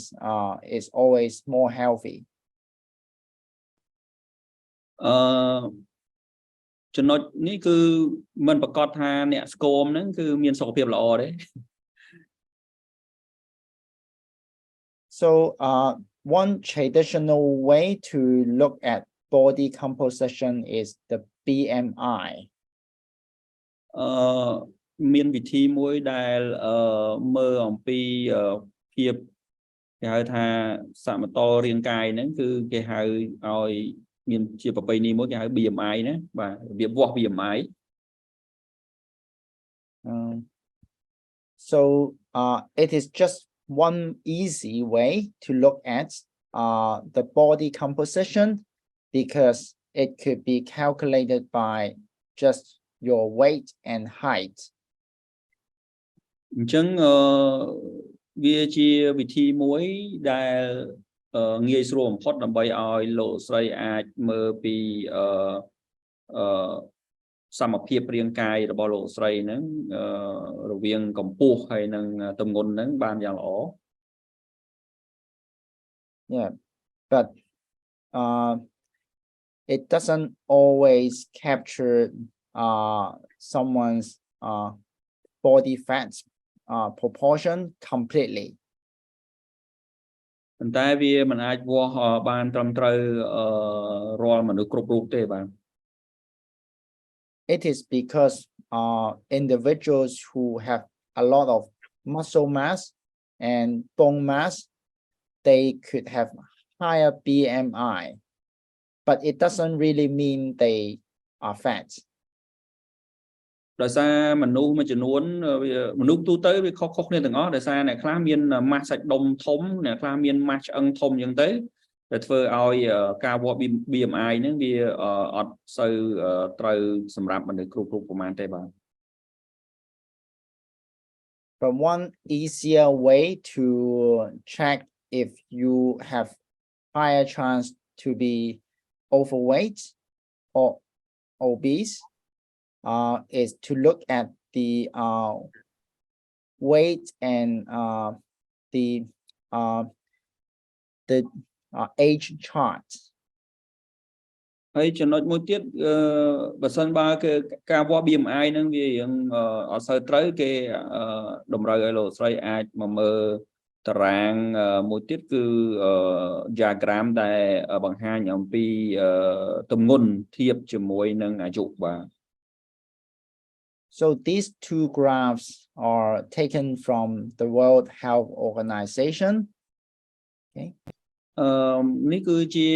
តារាងធៀបកម្ពស់ធៀបអាយុហើយនឹងទម្ងន់នឹងជាមួយក្មេងប្រុសក្មេងស្រីដែលគាត់យកមកពីអង្គការសុខភាពពិភពលោកបាទ So to know whether the children's is actually a little bit heavy or underweight, you can check the age here and then look at the weights in the vertical line and see if they are in the middle or at the top or bottom of the same age. អញ្ចឹងនៅពេលដែលលោកស្រីដឹងអាយុកុមារឬក៏ដឹងអាយុក្មេងប្រុសក្មេងស្រីនេះហើយយើងអាចមើលទម្ងន់របស់គាត់ដែលថ្លឹងទម្ងន់របស់គាត់ទៅក្នុងកម្ពស់ប្រឈរទៅនៅពេលដែលទម្ងន់របស់គាត់ហ្នឹងនៅក្នុងរង្វង់ diagram មួយណាឬក៏លើសខ្លាំងឬក៏នេះខ្លាំងគឺយើងនឹងអាចដឹងថាគាត់លើសទម្ងន់ឬក៏ខ្វះទម្ងន់សម្រាប់ក្មេងប្រុសនិងក្មេងស្រីគឺខុសគ្នាបាទ So we finish the important aspect of health-related fitness. There are another form of fitness as well. ចឹងចូលដល់ចំណុចទី2នៃការធ្វើឲ្យកាយសម្បទារឹងមាំនេះគឺជាជំនាញដែលផ្ដោតទៅលើកាយសម្បទាតែម្ដងធ្វើឲ្យរឹងមាំ That is the skill-related physical fitness. គឺជាជំនាញដែលពាក់ព័ន្ធនឹងកាយសម្បទា So it is an important indicator of how good you can perform certain movements and sports. ហើយការចំណុចដែលជំនាញដែលពាក់ព័ន្ធនឹងកាយសម្បទានេះវាមានសារៈសំខាន់មែនទែនគឺវាអាចបង្ហាញនៅចំណុចឬក៏សុចនាករមួយចំនួនដែលធ្វើឲ្យលោកស្រីដែលបច្ចៈនៅរាងកាយលោកស្រីនឹងអាចលេងកីឡាប្រភេទអីបានបាទ Right. Some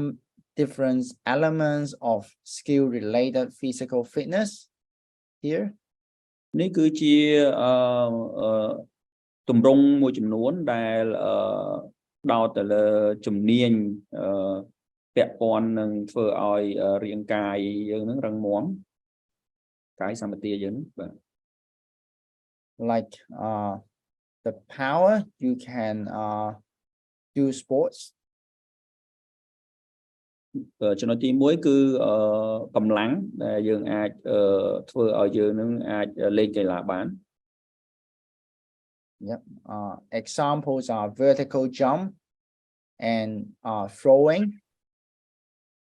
ចំណុចទី1ហ្នឹងគឺផ្ដោតទៅលើការលោតឲ្យខ្ពស់ហើយនឹងការគប់ដុំបាល់អីផ្សេងៗហ្នឹងបាទ So another element is speed. Examples are running and chasing game. ចំណុចទី2គឺការធ្វើឲ្យមានល្បឿនលឿនដែលអាចផ្ដោតទៅលើការរត់ហើយនឹងការដែលធ្វើឲ្យមានភាពរហ័សរហួនបាទលេងបិទពួនអីនេះបាទ Another element is agility. Is how quick you can change your speed and direction. ចំណុចទី3គឺផ្ដោតទៅលើភាពរហ័សរហួននៃជំនាញហ្នឹងដែលអាចជាជំនាញមួយដែលអាចឲ្យយើងនឹងមានការបំលាស់ទីលឿនបាទ Example activities are running in the cones or doing the rope ladder. នោះដូចជាក្នុងរូបភាពអញ្ចឹងគឺគេអាចផ្ដល់ឲ្យកុមារហ្នឹងរត់នៅក្នុងកោនបាទន័យថាដាក់កោនហ្នឹងទៅឲ្យរត់បត់បែនហើយចំណុចទី2គឺផ្ដោតទៅលើការធ្វើចដាខ្សែពួរដែលអាចឲ្យគាត់លោតចូលចន្លោះចដាខ្សែពួរហ្នឹងបាទ Another element is reaction time. ចំណុចទី4គឺផ្ដោតទៅលើការប្រស្រ័យតាក់ទងពេលវេលានៃការប្រស្រ័យតាក់ទង is how quick you can respond to extrinsic or external stimuli. គឺជាចំណុចដែលជំនាញដែលពាក់ព័ន្ធនឹងយើងអាចទទួលយកនៅមានការហៅថា reflect ក្នុងការទទួលយកនៅរបស់អីមួយលឿនបាទ So example activities are like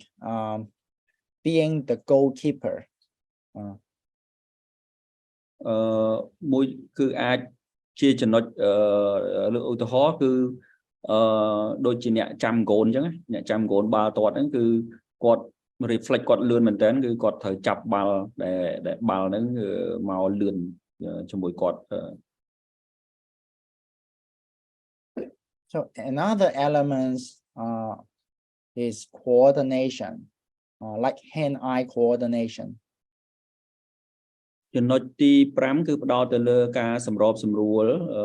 រាងកាយជាមួយនឹងភ្នែកជាមួយនឹងញៀនផ្សេង Example activities are dribbling a ball and dancing. អញ្ចឹងសកម្មភាពដែលឧទាហរណ៍គឺបាល់ស្កេតហ្នឹងគឺយើងអាចបោកបាល់រៀនឲ្យកុមារលេងរៀនបោកបាល់ហើយឬក៏ឲ្យកុមារហ្នឹងរាំហ្នឹងវាអាចឲ្យភ្នែកហើយនឹងញៀនរបស់គេហ្នឹងមានភាពសម្របសម្រួលគ្នាបាន So another important element is balance. So is to your ability to maintain balance during movement. ចំណុចទី6គឺផ្ដោតទៅលើធ្វើឲ្យមានសមាតុលអញ្ចឹងធ្វើឲ្យរាងកាយរបស់យើងហ្នឹងមានសមត្ថភាពរក្សាលំនឹងបានល្អ So examples are like balance beam or board or single leg stance. ឧទាហរណ៍សកម្មភាពហ្នឹងគឺផ្ដោតទៅលើឃើញរូបភាពហ្នឹងគឺកុមារគាត់ឈរទៅលើក្តារកោងហ្នឹងដើម្បីឲ្យរក្សាលំនឹងរបស់គាត់ឬក៏ឲ្យកុមារហ្នឹងឈរជើងមួយឲ្យបានយូរដើម្បីឲ្យគេហ្នឹងអាចរៀនទប់លំនឹងបាន So when teaching children's physical activity, we should progressively enhance different elements of their health-related fitness as well as the performance-related fitness. អញ្ចឹងដើម្បីឲ្យ កុមារយើងអាចបង្រៀនកុមារឲ្យគេមានសុខភាពរាងកាយរឹងមាំហ្នឹងគឺយើងតម្រូវឲ្យយើងហ្នឹងអាចឲ្យគេហ្នឹងបញ្ចេញនៅសកម្មភាពឬក៏រៀននៅសកម្មភាពដែលអាចឲ្យរាងកាយរបស់គេហ្នឹងមានភាពរឹងមាំ Okay, so that's the physical fitness part. So we have an understanding of different elements of fitness and the related activity. អញ្ចឹងយើងបានបញ្ចប់នៅចំណុចធ្វើឲ្យកាយសម្បទារឹងមាំហើយអញ្ចឹងហើយយើងក៏ដឹងពីទម្រង់មួយចំនួនដែលអាចជួយឲ្យកាយសម្បទារបស់យើងនឹងរឹងមាំផងដែរហើយក៏យើងអាចជ្រាបកិច្ចការនឹងជាមួយនឹងកុមារតូចផងដែរ So let's move on to the next part about a very short part about fundamental movement skills. អញ្ចឹងយើងចូលដល់ចំណុចមួយទៀតគឺផ្ដោតទៅលើមូលដ្ឋាននៃជំនាញនៃការធ្វើចលនា So the fundamental movement skills, or we call FMS, is one of the important thing to teach in a preschool physical education. អញ្ចឹងពាក្យថាជំនាញធ្វើចលនាមូលដ្ឋាននេះគឺយើងអាចនិយាយអក្សរកាត់ថាជា SMS ហ្នឹងគឺវាជាជំនាញមួយសម្រាប់កុមារតូចដែលជួយឲ្យគេហ្នឹងមានគេហៅថាមានជំនាញក្នុងការធ្វើឲ្យចលនាសាច់ដុំរបស់គេហ្នឹងបានល្អប្រសើរ Yeah, FMS is important because it's the basic skills that allow children to do more physical activity in the future. ហើយ FMS នេះគឺវាមានសារៈសំខាន់មែនទែនដែលជួយឲ្យកុមារអាចធ្វើសកម្មភាពកីឡាឬក៏សកម្មភាពរាងកាយបានរឹងមាំខ្លាំងល្អមែនទែននៅថ្ងៃអនាគត And it is also related to some physical fitness outcomes like cardiorespiratory fitness, muscular fitness, body weight composition, flexibility. ហើយក៏វាមានពាក្យជាប់ពាក់ព័ន្ធទៅជាមួយនឹងកាយសម្ការធ្វើកាយសម្បទារឹងមាំមួយចំនួនផងដែរដែលផ្ដោតទៅលើការធ្វើឲ្យសមភាពមានសមភាពរាងកាយការធ្វើឲ្យសរសៃសាច់ដុំនឹងយឺតការធ្វើឲ្យសាច់ដុំរឹងមាំហើយនឹងការធ្វើឲ្យគេហៅថាគេអាចប្រើគេហៅថាចលនារាងកាយនឹងបានយូរបាទ So children can improve their proficiency in the FMS in the school setting if the teachers provide more opportunity for them to practice and also positive feedback like encouragement. អញ្ចឹងចំណុចនេះគឺជាចំណុចសំខាន់មែនទែនដែលនៅសាលារៀនរបស់យើងហ្នឹងគឺបើសិនបើកុមារបានចូលទៅក្នុងសាលារៀនហើយក្នុងសាលារៀនហ្នឹងបានសម្របសម្រួលឲ្យកុមារហ្នឹងអាចធ្វើចលនាដែលជាចលនាមូលដ្ឋានឲ្យគេមានជំនាញចលនាមូលដ្ឋានហ្នឹងខ្លាំងគឺវាមានសារៈសំខាន់ណាស់សម្រាប់កុមារបាទ So what are the FMS? So here we would like to give you some key fundamental movement skills categories. អញ្ចឹងតើជំនាញចលនាមូលដ្ឋានហ្នឹងមានស្អីខ្លះគាត់នឹងជម្រាបជូននៅខ្លះនៅក្នុងរូបភាពនេះបាទ So these skills are also correspond or linked to the health or performance related fitness that we talked about. ហើយជំនាញទាំងនេះគឺវាមានភាពជាប់ពាក់ព័ន្ធគ្នាទៅជាមួយនឹងអ្វីដែលយើងនិយាយពីខាងលើដូចជាការធ្វើឲ្យកាយសម្បទារឹងមាំអីហ្នឹងបាទ So stability skills, they are the skills for you to keep your body in balance and keep your posture. អញ្ចឹងជំនាញដែលមានស្ថិរភាពនេះគឺជាជំនាញដែលអាចឲ្យកុមារឬក៏ឲ្យយើងនឹងអាចរក្សាបាននៅលំនឹងរបស់ខ្លួននឹងបានយ៉ាងល្អប្រសើរទោះជានៅក្នុងកន្លែងដែលផ្អៀងឬកន្លែងប្រឈរអីជាលក្ខណៈអីយ៉ាងម៉េចក៏ដោយគឺយើងនៅតែរក្សាលំនឹងខ្លួនយើងបានល្អ So walking on a balancing beam is an example for this skill. គាត់លើកឧទាហរណ៍មួយគឺជាការដើរទៅលើតសមួយដែលមានលក្ខណៈលំនឹងហ្នឹងគឺក៏ជាជំនាញមួយដែរជំនាញទប់លំនឹងមួយដែរ Yeah, another one is locomotor skills. ជំនាញទី2គឺផ្ដោតទៅលើចលនាចលនាសាច់ដុំរបស់យើងហ្នឹងធំបាទ So this actually is the skills for children to move from one place to another. ហើយជំនាញចលករធំនេះដូចចលករធំហ្នឹងគឺអាចឲ្យកុមារហ្នឹងបំលាស់ទីពីមួយទៅមួយហ្នឹងបានយ៉ាងងាយស្រួលបំផុតបាទ Examples are walking, jumping and running. ឧទាហរណ៍ដូចជាដើរលោតរត់ So another one is manipulative skills. This is the skill for you to control objects. ជំនាញមួយទៀតគឺជាជំនាញដែល manipulative skill ហ្នឹងគឺជាជំនាញដែលយើងអាចឲ្យយើងគ្រប់គ្រងនៅរបស់របរអីបានកាន់របស់របរអីឬក៏គប់ចាប់អីហ្នឹងបាទ Examples activities are throwing, catching a ball, kicking.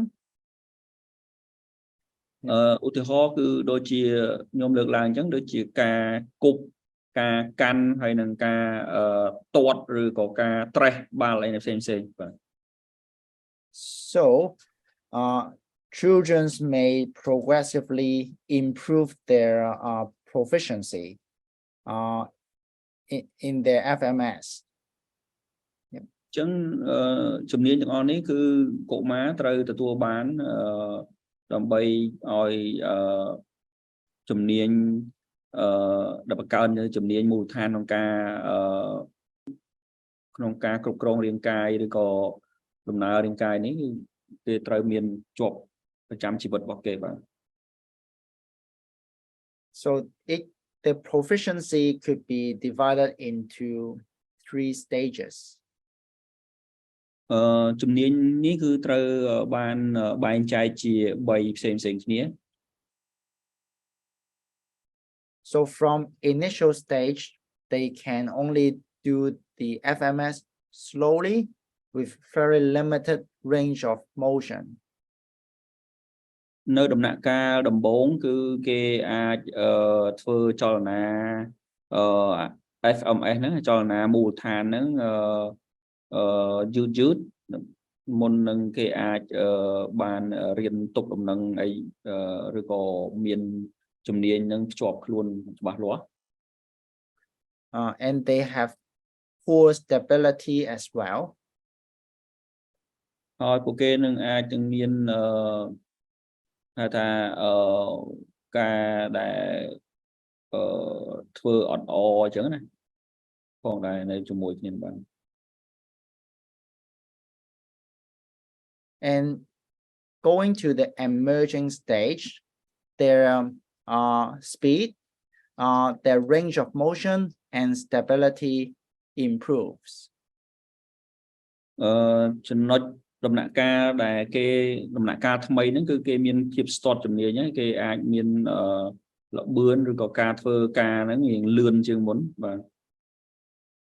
And these dimensions becomes even better at the proficient stage. ហើយក៏វាមានលក្ខណៈល្អប្រសើរដើម្បីគេបន្តទៅដំណាក់កាលមួយទៀតគឺដំណាក់កាលស្ទាត់ជំនាញតែម្ដង We have a question about what's the difference of was about locomotor skills and gross motor skills. យើងមានសំណួរនៅក្នុង chat ដែលសួរអំពីនេះគឺជាបំណិនចលករធំហើយនិងបំណិនចលករតូចហ្នឹងតើរឿងទាំងពីរហ្នឹងដូចគ្នាឬក៏យ៉ាងណាបាទ Good questions. Because for stability skills, so the FMS, locomotor skills, and object control skills, they are more related to the gross motor skills. នៅក្នុងបំណិនចលករ loco ហ្នឹងបាទន័យថាការចាប់បាល់ចាប់អីនេះហ្នឹងចាប់កាន់អីហ្នឹងវាអាចជាប់ពាក់ព័ន្ធជាមួយនឹង gross motor បាទន័យថាចលករតូចហ្នឹងដែរបាទ But there are some FMS that include the fine motor skills. For example, like manipulative skills involving some finger control skills. វាមានភាពជាប់ពាក់ព័ន្ធគ្នាដែរទៅនឹង FMS ហ្នឹងដែលជាប់ពាក់ព័ន្ធជាមួយនឹងការបំណិនចលករតូចហ្នឹងដូចជាការចាប់កាន់ដូចជាការអីផ្សេងហ្នឹងក៏វាជាប់ពាក់ព័ន្ធគ្នាដល់ពេលអញ្ចឹងទៅយើងពិបាកញែកគ្នាដែរបែបនេះបាទ So the gross motor skills usually refer to movement that involve the back muscles.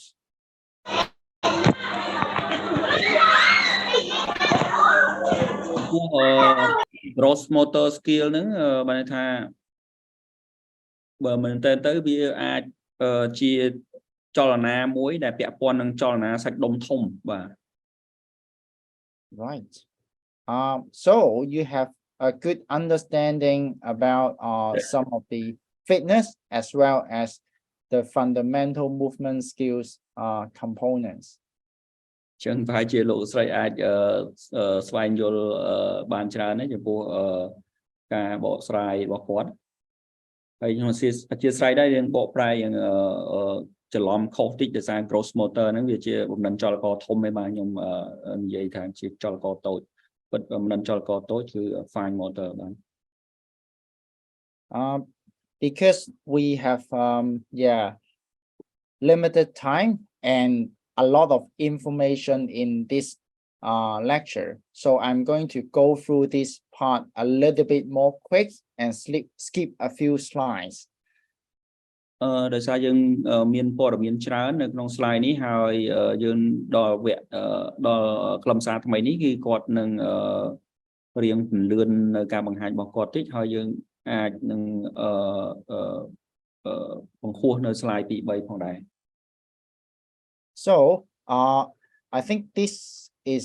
teaching values and positive belief through sports is not new, but it is an idea that often teachers miss when they are teaching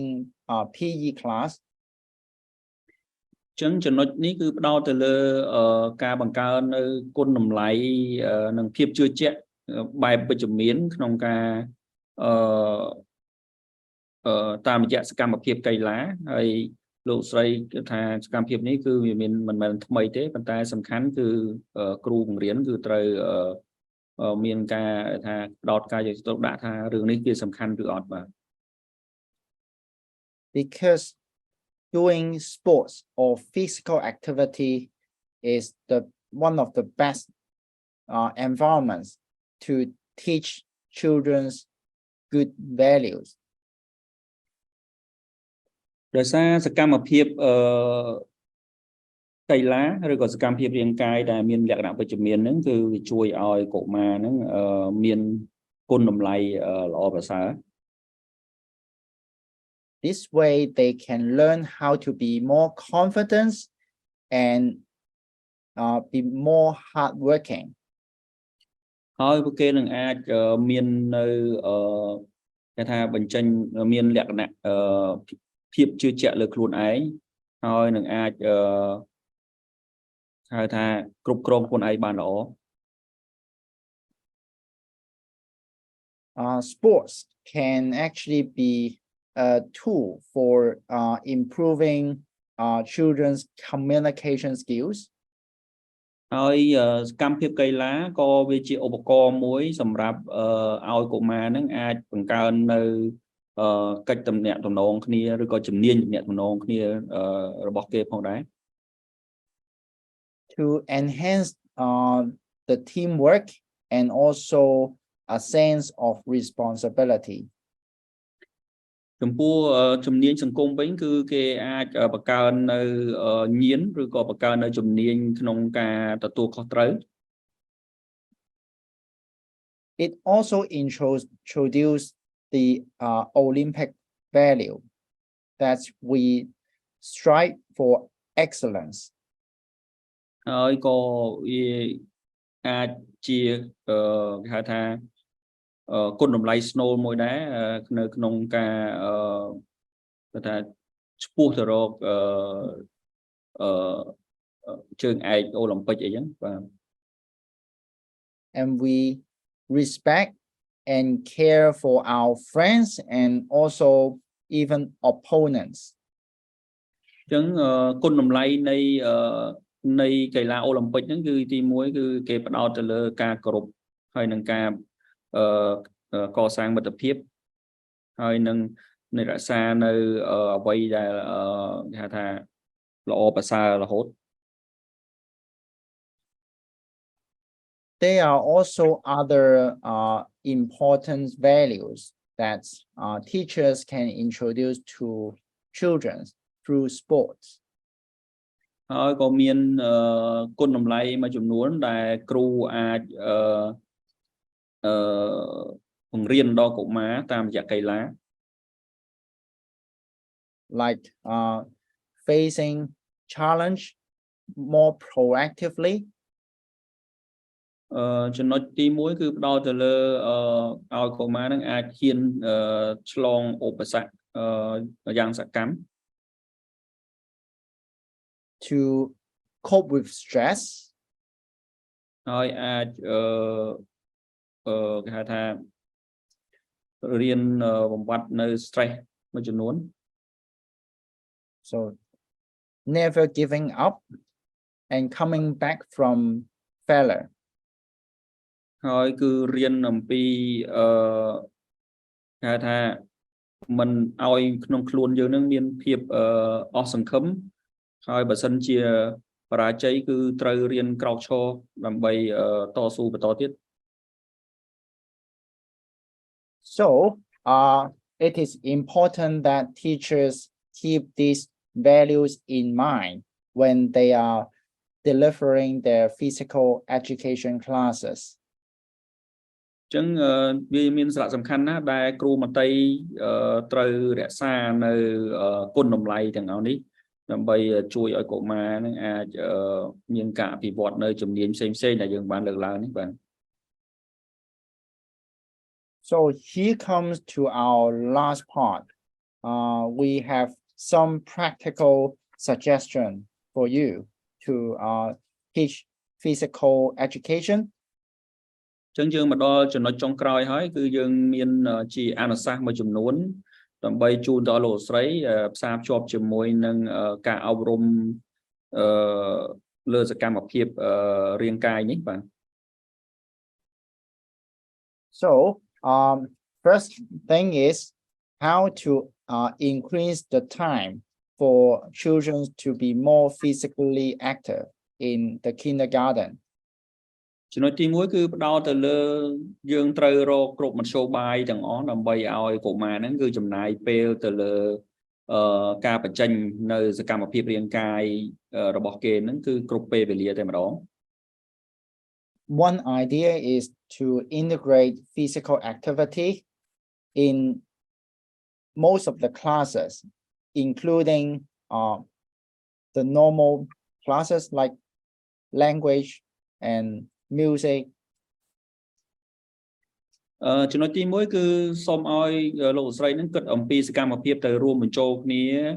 រវាងសកម្មភាពកីឡានិងសកម្មភាពរៀនសូត្រដូចជាសកម្មភាពក្នុងមេរៀនភាសាឬក៏រៀនតន្ត្រីអីផ្សេងៗហ្នឹងគឺយើងអាចបញ្ចូលសកម្មភាពកីឡាចូលទៅក្នុងផងដែរ Another idea is to have more homeschool cooperation. ចំណុចទី2គឺសូមឲ្យលោកស្រីនឹងអាចណែនាំទៅឪពុកម្ដាយផងដែរនៅផ្ទះដើម្បីឲ្យមានការសហការលើសកម្មភាពផ្សេងៗដែលពាក់ព័ន្ធកីឡាបាទ So traditional physical education classes often focus on the basic motor skills. ជាច្រើនភាគច្រើនគឺសកម្មភាពហាត់ប្រាណឬក៏សកម្មភាពចលនារាងកាយនៅក្នុងថ្នាក់ដែលមានលក្ខណៈជាប្រពៃណីហ្នឹងគឺភាគច្រើនគឺផ្ដោតទៅលើការពង្រឹងនៅចលនាសាច់ដុំជាមូលដ្ឋាន We should also introduce more time for children to train up their cardiorespiratory fitness and their strength or endurance. ចឹងចំណុចដែលសំខាន់គឺយើងគួរតែបន្ថែមម៉ោងឬក៏បញ្ចូលពេលវេលាកន្លែងណាដើម្បីឲ្យកុមារហ្នឹងអាចមានសកម្មភាពពង្រឹងនៅកាយសម្បទារបស់គេហ្នឹងឬក៏វឹកហាត់កាយសម្បទារបស់គេហ្នឹងឲ្យបានរឹងមាំដើម្បីឲ្យគេហ្នឹងអាចមានភាពខ្លាំងទៅលើការចំណុចទី2គឺ train ទៅលើភាពខ្លាំងឬក៏ភាពស៊ាំរបស់គេនៅក្នុងកាយសម្បទារបស់គេផងដែរ So in a PE lesson, we should actually reduce the time we wait. We give more time for children to be active. ហើយចំណុចមួយទៀតគឺនៅក្នុងសកម្មភាពកីឡាឬក៏សកម្មភាពរាងកាយនៅក្នុងថ្នាក់រៀនហ្នឹងគឺគួរតែកាត់បន្ថយពេលវេលាដែលរងចាំនឹងផងដែរព្រោះពេលខ្លះរៀនយើងធ្វើសកម្មភាពកីឡាហ្នឹងគឺយើងអាចរងចាំដូរសម្លៀកបំពាក់អីផ្សេងៗយូរអញ្ចឹងសូមឲ្យកន្លែងហ្នឹងមួយគឺអាចកាត់បន្ថយផងដែរ So another suggestion is to have more free play time. ចំណុចបន្តមួយទៀតគឺជាអនុសាសន៍ដែរគឺសូមឲ្យសាលារៀនមត្តេយ្យគ្រប់គ្នាហ្នឹងគឺដល់ពេលវេលាបន្ថែមទៅលើការលេងសេរី We should enhance the teamwork and introduce more positive values in the PE class through different activities. ហើយនាយកសាលាគឺគួរតែពង្រឹងនៅក្រុមការងារក៏ដូចជាគ្រូរបស់យើងហ្នឹងដើម្បីឲ្យគាត់ហ្នឹងបានយល់ដឹងអំពីគុណតម្លៃនៃការអប់រំកាយឬក៏ផ្ដោតទៅលើសកម្មភាពកីឡាហ្នឹងឲ្យបានច្រើនផងដែរ Also be aware of safety, making sure that children are having proper warm-up, stretching, and cool down. ហើយចំណុចមួយទៀតគឺផ្ដោតទៅលើការគិតទៅលើសុវត្ថិភាពនៅពេលដែលអនុវត្តការអប់រំកាយនេះគឺផ្ដោតទៅលើទី1គឺត្រូវមានការ warm up ឬក៏ធ្វើឲ្យសាច់ដុំនឹងកម្ដៅសាច់ដុំអីហ្នឹងឲ្យបានច្បាស់លាស់តបមក stretching ហ្នឹងពុតដៃពុតជើងឲ្យបានច្បាស់លាស់តមកនៅពេលដែលគេលេងហើយហ្នឹងគឺត្រូវសម្រួលបានថា cool down ហ្នឹងគឺសម្រួលចលនាបេះដូងមកវិញដោយយើង នៅពេលដែលយើងលេងកីឡាហើយយើងអាចដកដង្ហើមឲ្យវែងៗអីចឹងណាបាទ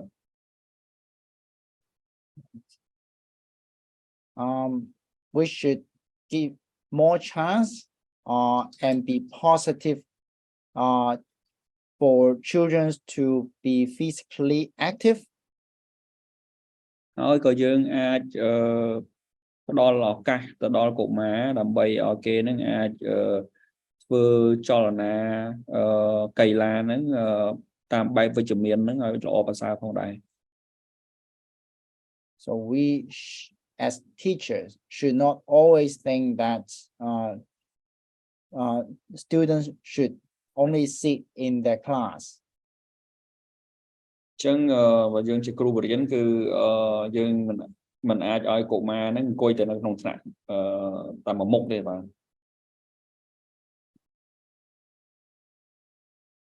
so outside the classroom is it effective to cut down children's screen time to reduce sedentary behavior ហើយសកម្មភាពនៅក្រៅថ្នាក់រៀនក៏នៅផ្ទះឯហ្នឹងគឺសូមឲ្យគ្រូបង្រៀនហ្នឹងអាចណែនាំទៅដល់អ្នកពាក់ព័ន្ធដើម្បីធ្វើយ៉ាងណាឲ្យកាត់បន្ថយពេលវេលាដែល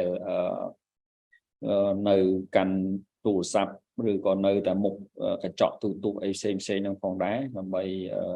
ធ្វើយ៉ាងណាកុំឲ្យគេហ្នឹងយើងអាចកាត់បន្ថយភាពស្ងប់ស្ងាត់របស់គេហ្នឹងផងដែរ maybe it is not enough ហើយជាយើងមិនអាចគ្រប់គ្រាន់ទេឲ្យធ្វើតែសកម្មភាពស្ងប់ស្ងាត់ហ្នឹង maybe outside the classroom it is important that children are allowed to be physically active in the critical hours ហើយចំពោះនៅក្រៅថ្នាក់វិញគឺយើងអនុញ្ញាតឲ្យកុមារហ្នឹងគឺឲ្យគេបានមានសកម្មភាពផ្សេងនៅក្នុងម៉ោងរៀនផងដែរបាទ so the critical hours should be when children are after school and the sun is still up ខ្ញុំកែសម្រួលវិញពួក critical hour ហ្នឹងគឺផ្ដោតទៅលើម៉ោងចេញពីរៀនបាទបើសិនជាម៉ោងគាត់ចេញពីរៀនទៅព្រះអាទិត្យនៅតែមានពន្លឺគឺសូមឲ្យគាត់ធ្វើចលនាដូចក្នុងរូបភាពហ្នឹងបាទ it is because if parents ask children to do homework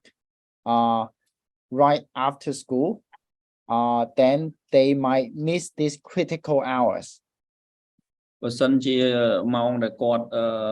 ចេញពីរៀនទៅយើងឲ្យតែគាត់សឡុតឲ្យគាត់ធ្វើតែ homework ឲ្យតែ share តែ homework អញ្ចឹងប្រហែលជាគាត់នឹងបាត់ម៉ោង critical hour នេះអាម៉ោងដែលគាត់ត្រូវរត់លេងម៉ោងដែលគាត់ត្រូវបញ្ចេញកម្លាំងនេះបាទ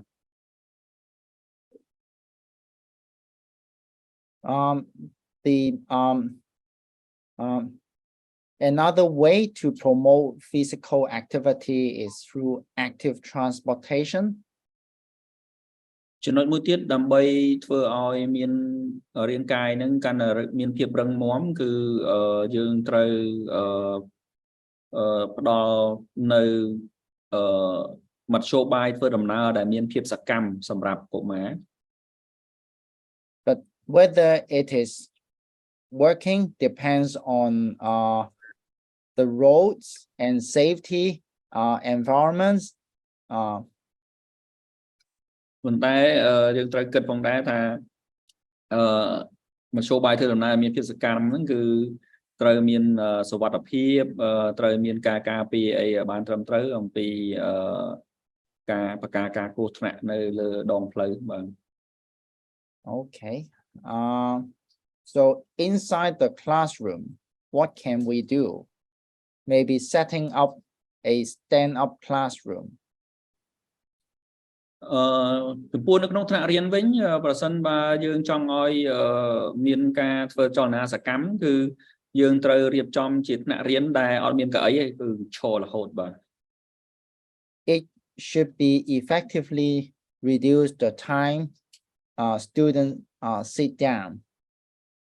ហើយក៏វាអាចជាការកាត់បន្ថយនៅម៉ោងដែលកុមារអង្គុយផងដែរព្រោះអង្គុយច្រើនពេកវាអាច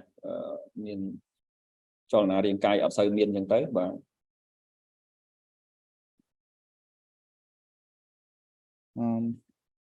Okay. So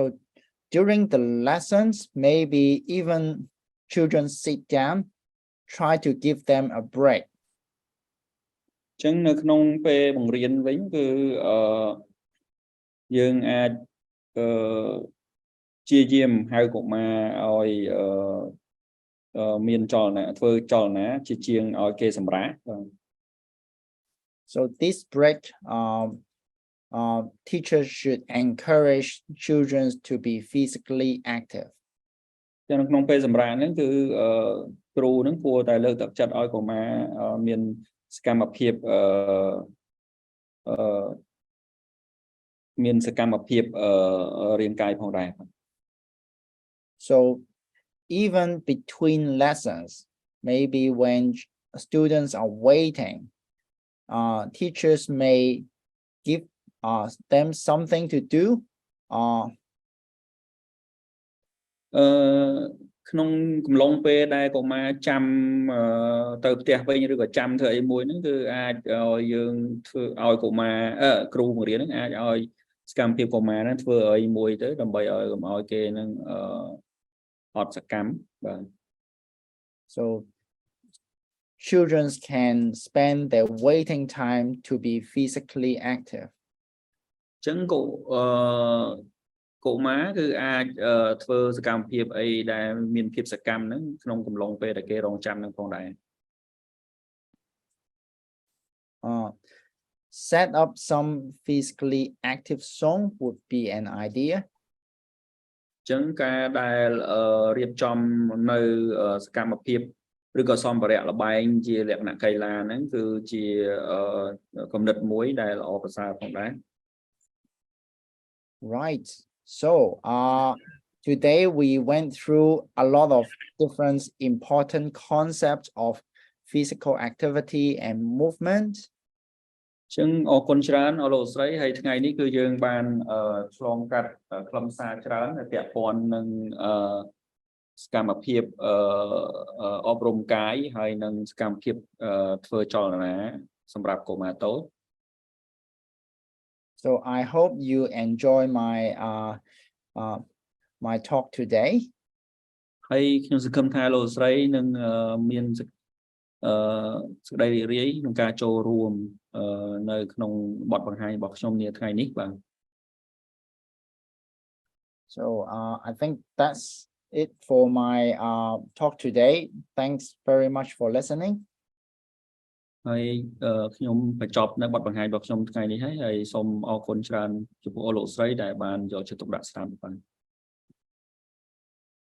Right, stop sharing. So I believe this is the Q&A sessions. So welcome any questions. អញ្ចឹងយើងដល់ចំណុចនៅក្នុងសំណួរចម្លើយហើយប្រសិនបើមានសំណួរចម្លើយក៏សូមមានសំណួរក៏សូមជួយបាទ Sokom, before going to the question answer session, just I need to highlight two important things. មុននឹងចូលទៅដល់នីតិសំណួរនិងចម្លើយដុកទ័រសាហិតគាត់នឹងលើកឡើងនៅចំណុច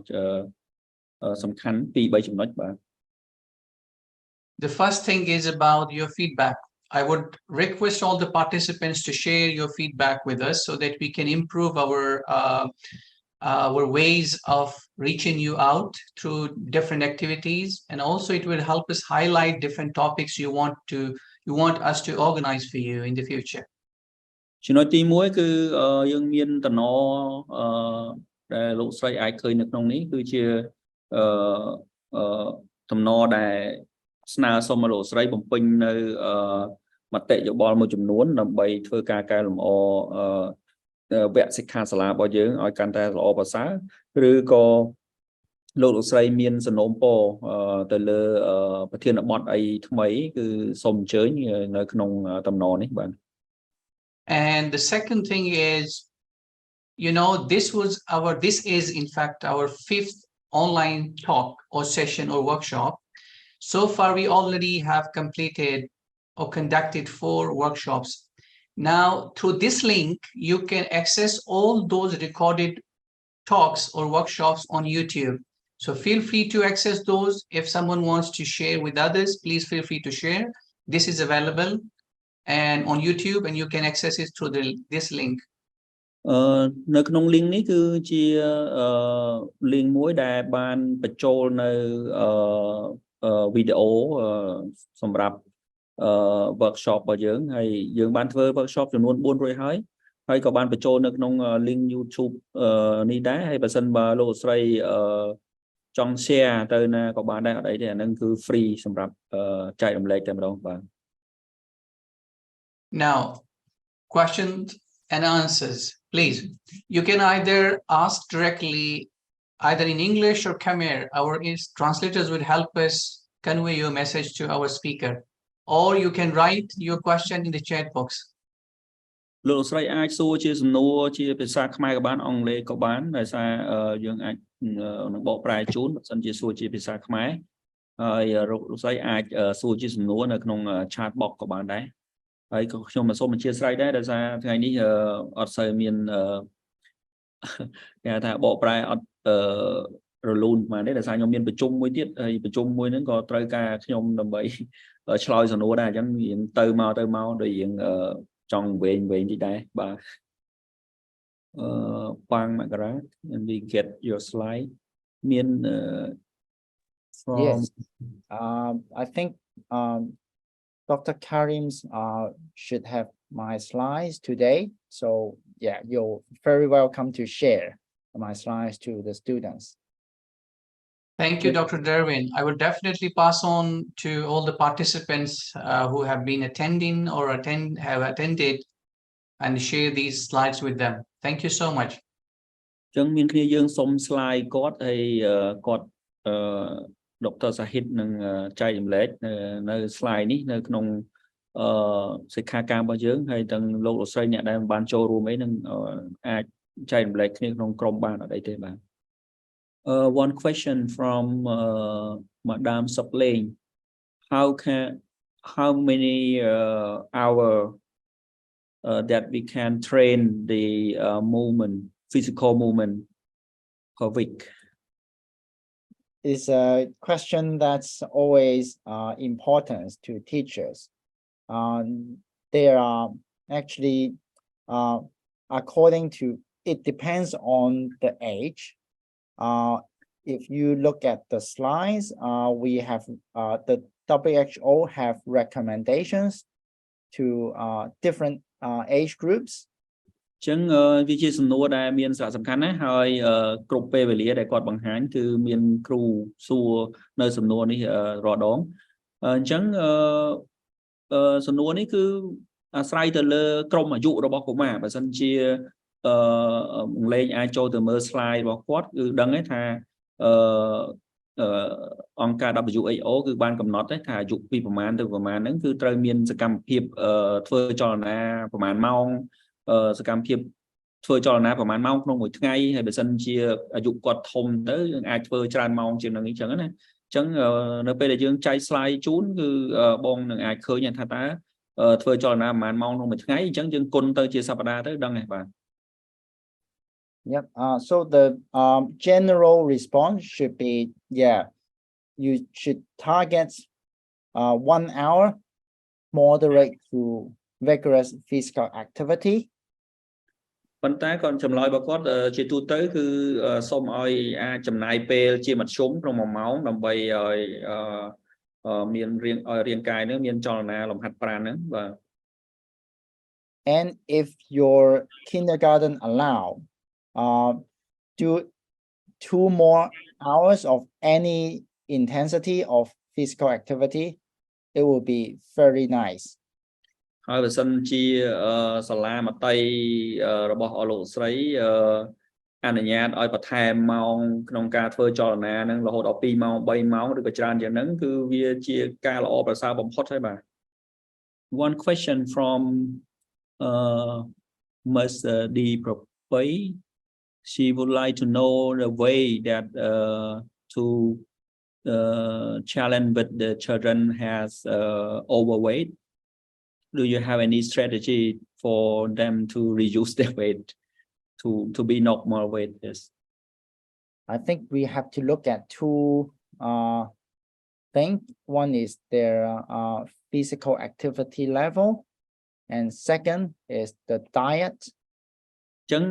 ឆ្លើយតបទៅប្រពៃវិញគឺយើងត្រូវមើលទៅលើចំណុច2ទី1គឺទៅមើលទៅលើកម្រិតនៃការធ្វើចលនារាងកាយរបស់គាត់ហើយទី2គឺមើលទៅលើរបបអាហាររបស់គាត់បាទ For children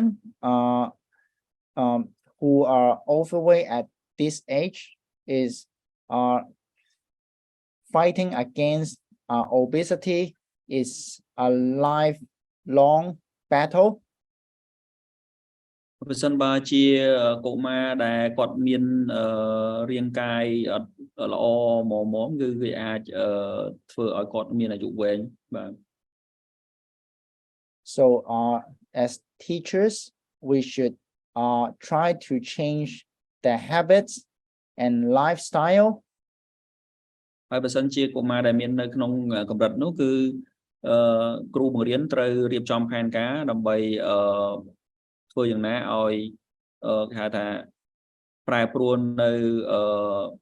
នៅជីវិតរបស់គេឬក៏អាចប្រែប្រួលទៅនៅលើទម្លាប់នៃការរស់នៅរបស់កុមារនោះផងដែរ So if we are not doing that, we may be able to help them losing weight for 1 month, but the next month they comes back to the same weight because we don't change their lifestyle. ហើយបើសិនបើយើងមិន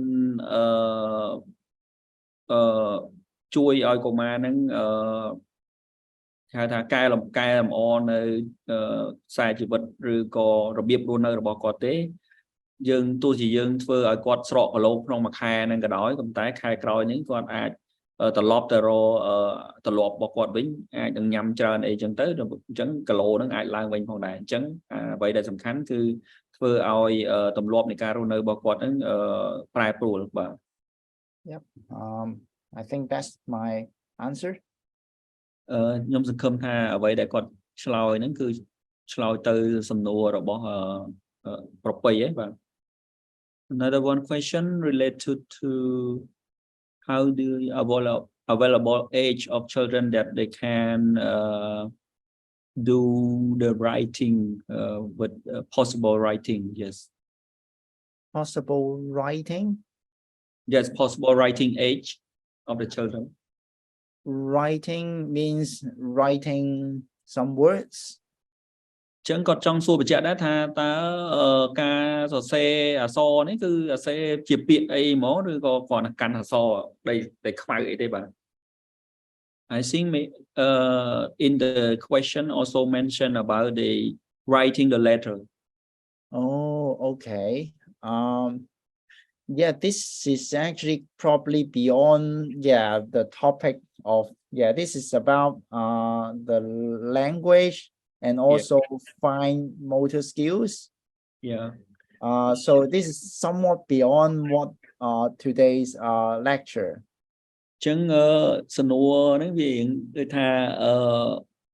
យើងខុសប្រធានបទនេះដោយសារ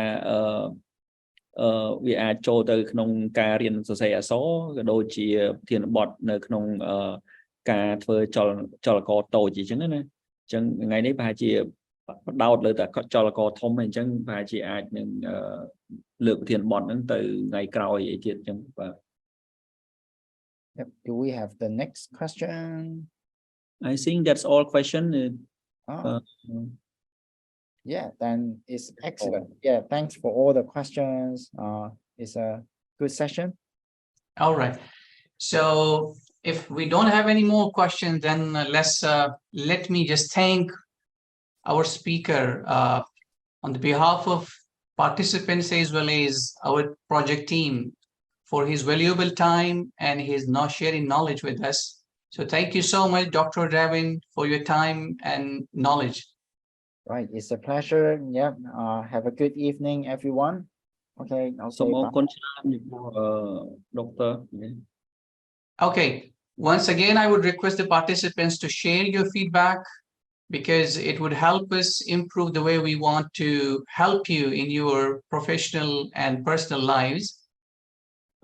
ជាថ្មីម្ដងទៀតគឺខ្ញុំនៅតែស្នើសុំឲ្យលោកស្រីចូលទៅក្នុងទំនោរនេះដើម្បីផ្ដល់នៅ